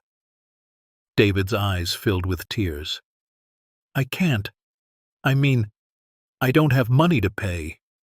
"The Foundation covers it. That's what we're here for. But David, I'm going to tell you something important." Marcus leaned forward. "This isn't charity. This is investment. Theodore invested in me by building this ship. Someone invested in him by believing his story. Now I'm investing in you. But someday when you're back on your feet, I'm going to ask you to pass it forward. Help the next person who's where you are now. Can you do that?" David nodded, unable to speak. "Good. Cooper will get you set up. Welcome aboard." After David left with Cooper to get assigned a cabin, Marcus stood on the deck and looked out over the harbor. The ship that had been rotting in a salvage yard was now alive with purpose, Lights blazing from every level, voices echoing through the corridors, the sound of welding torches in the workshops, the smell of dinner cooking in the galley. This was what Theodore had really been building. Not a hiding place, not a museum, but a second chance. A place where broken things, ships and people alike, could be given new purpose. "He looks like you did," a voice said behind him. Rita Vance had arrived for the monthly board meeting. Same desperate hope in his eyes. "Everyone deserves that hope," Marcus said. "The hard part is believing you deserve it yourself." "And do you believe you deserved this?" Marcus thought about that question for a long time. Did he deserve to go from gutting fish to managing a $50 million foundation? Did he deserve the respect, the recognition, the transformation of his life? "I don't know about deserve," he finally said, "but I'm grateful for the chance, and I'm trying like hell to honor it." The board meeting that night was routine: budget reviews, program updates, planning for the next year's expansion. But afterward, as people were leaving, James Theodore pulled Marcus aside. "I never properly thanked you," James said. He was in his mid-50s now, a professor of history at a college in Boston, and he'd become one of the Foundation's most passionate advocates. Not just for vindicating my father, but for showing me what he was really trying to do. He wasn't just hiding money or gathering evidence. He was trying to create something that would outlast him, something that would help people. He succeeded. "No," James said quietly. "You succeeded. He built the ship, but you gave it purpose. There's a difference." After everyone left, Marcus did his nightly rounds, a habit from his early days on the ship that he'd never broken. He walked through the museum, past photographs of Theodore's family and documents from the vault. He checked the workshops where tomorrow veterans would learn trades that might save their lives. He looked in on the residential cabins where men and women slept in real beds, maybe for the first time in months. In one cabin, he saw David sitting on his bunk, staring at his reflection in the porthole. Marcus knocked softly. "Everything okay?" David wiped his eyes quickly. "Yeah, sorry. This is the first time in 6 months I've felt safe. I forgot what that felt like." Marcus sat on the edge of the bunk. "I know, but you're safe now, and when you're ready, we'll help you build whatever comes next." "Can I ask you something? Did you ever think you wouldn't make it? Like, really believe you were done?" "Every day for 3 years. I woke up convinced I was worthless, that I'd never be more than broken. Then I bought this ship, and it reminded me that broken things can still be valuable. They just need someone willing to see past the rust." David nodded slowly. "Thank you for seeing past mine." After leaving David's cabin, Marcus climbed to the highest point on the ship, the observation deck that had once been rotted through but now featured safety railings and benches. Lily found him there, wrapped in a blanket against the October cold. "Thought I'd find you up here," she said, sitting beside him. "How'd you know?" "Because this is where you come when you're thinking about how far we've traveled." Marcus smiled. She knew him too well. "Met a young Marine today. Reminded me of where I was when we got here." "And where are we now?" "Somewhere I never imagined. Somewhere good." Lily leaned against his shoulder. "I'm proud of you, Dad. Not because of the money or the foundation or any of that. I'm proud because you chose the hard thing. You could have kept quiet, taken the money, and disappeared. But you fought. Someone had to finish what Theodore started." "No," Lily said firmly. "Not someone had to. You chose to. There's a difference." They sat together as stars emerged over the Atlantic, father and daughter on a ship that had become a beacon instead of a tomb. Below them, the lights of Port Catherine reflected on dark water, and somewhere in those lights, other people were struggling, hoping, wondering if they'd ever find their way back. And now, because one man had taken a chance on a worthless ship, some of them would. 5 years after buying the SS Oceanic Dream for $8,000, Marcus stood at a podium in the ship's conference center. 200 people filled the room: veterans, journalists, politicians, foundation donors, and survivors of Theodore's original persecution who'd come forward to tell their stories once they knew it was safe. Today was the anniversary of the Foundation's establishment, and Marcus had been asked to give a speech. He'd tried to decline, never comfortable with public speaking, but Rita had insisted. "People need to hear from you," she'd said, "not the sound bites, not the TV interviews. They need to hear the real story." So Marcus stood at the podium, looking out at faces that represented every part of his journey, and spoke from the heart. 5 years ago, I was broken, and convinced I didn't matter. I was sleeping on a pull-out couch, working a job that barely paid rent, and trying to convince my daughter that everything would be okay when I didn't believe it myself. I'd lost my career, my health, my sense of purpose. The military had used me up and spit me out, and I couldn't figure out how to rebuild. Then I made what everyone thought was a crazy decision. I spent my life savings, all $8,000 of it, on a ship that was literally rotting into the ocean. People mocked me, called me insane, told me I was throwing away my last chance at stability. And you know what? They were right to be concerned. By every logical measure, buying this ship was stupid. It was desperate. It was the act of a man who'd run out of reasonable options. But sometimes the desperate acts are the brave ones. Sometimes taking a risk when you have nothing left to lose is exactly what you need to find everything you didn't know you were looking for. I didn't buy this ship expecting to find treasure. I bought it because I needed something to fix. Something tangible, something I could rebuild with my own hands. I needed to prove to myself that I could still make something better instead of watching everything fall apart. What I found instead was a mission. Theodore didn't just leave me money. He left me a responsibility. He showed me that one person, acting with courage and integrity, can challenge systems that seem impossible to fight. He proved that truth matters even when it's inconvenient, especially when it's inconvenient. The money changed my life. I won't pretend it didn't. But it's not what saved me. What saved me was having a purpose again, being trusted with something that mattered, being given the chance to stand for something bigger than my own problems. And now, through this foundation, I get to pass that chance forward.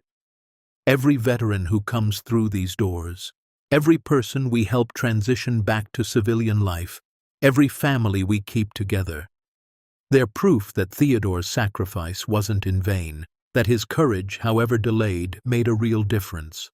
I'm not a hero. I'm just a guy who got lucky and tried to do the right thing with that luck.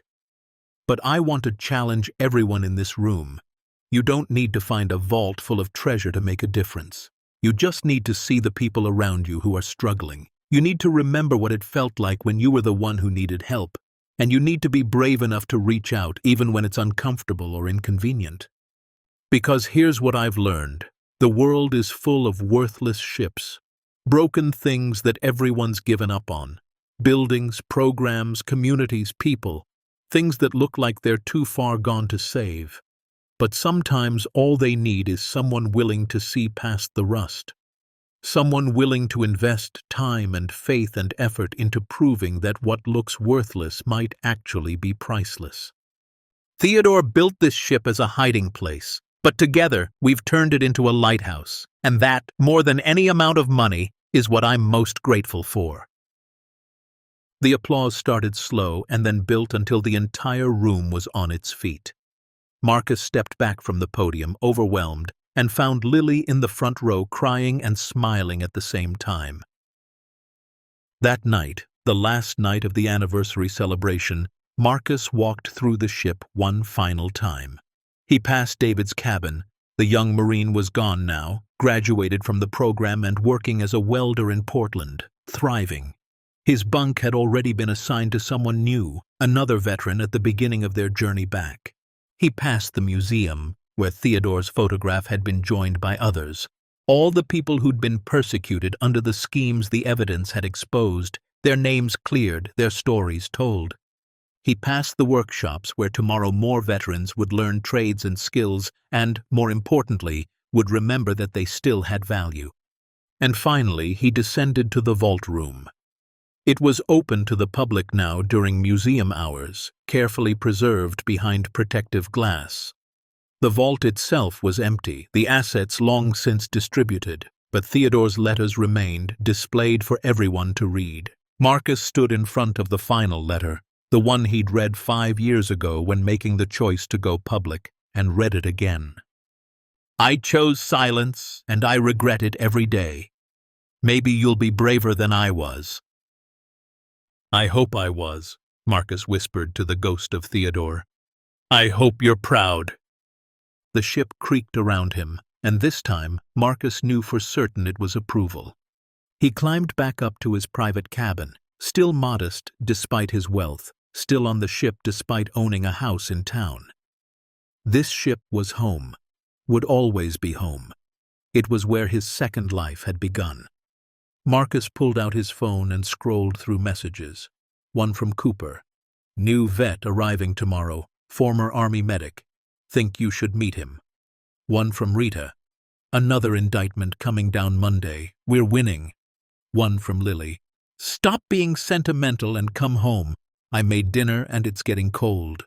He smiled and typed back, "On my way." But before leaving, Marcus stepped onto the deck one last time. The harbor was quiet, Port Catherine sleeping peacefully. 5 years ago, this town had mocked him for buying a worthless ship. Now they honored him for what he'd built from that worthless beginning. But Marcus knew the truth. The ship had never been worthless. He'd never been worthless. They'd just been waiting for someone to see their potential. And sometimes that's all any of us need. Someone to look at us when we're at our lowest and say, "You're worth the investment, you're worth the effort, you're worth believing in." Theodore had done that for Marcus across the gulf of death and decades, and now Marcus was doing it for hundreds of others, creating a ripple of hope that spread further than he could track. The broken soldier and the forgotten ship had saved each other, and in doing so, they'd proven that nothing is truly worthless if you're brave enough to see what it could become. Marcus took one last look at his ship, no longer derelict, no longer forgotten, but alive with purpose and light, and headed home to his daughter.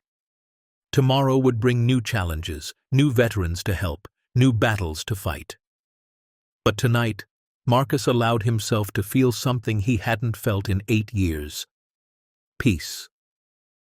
He'd taken a chance on a worthless ship, and that ship had given him back his life. Sometimes that's how treasure works. You don't find it by searching. You find it by being brave enough to invest in things everyone else has abandoned. And if a broken veteran and a forgotten ship can become something beautiful, then anyone can. All it takes is courage to open the door everyone else walked past. The end.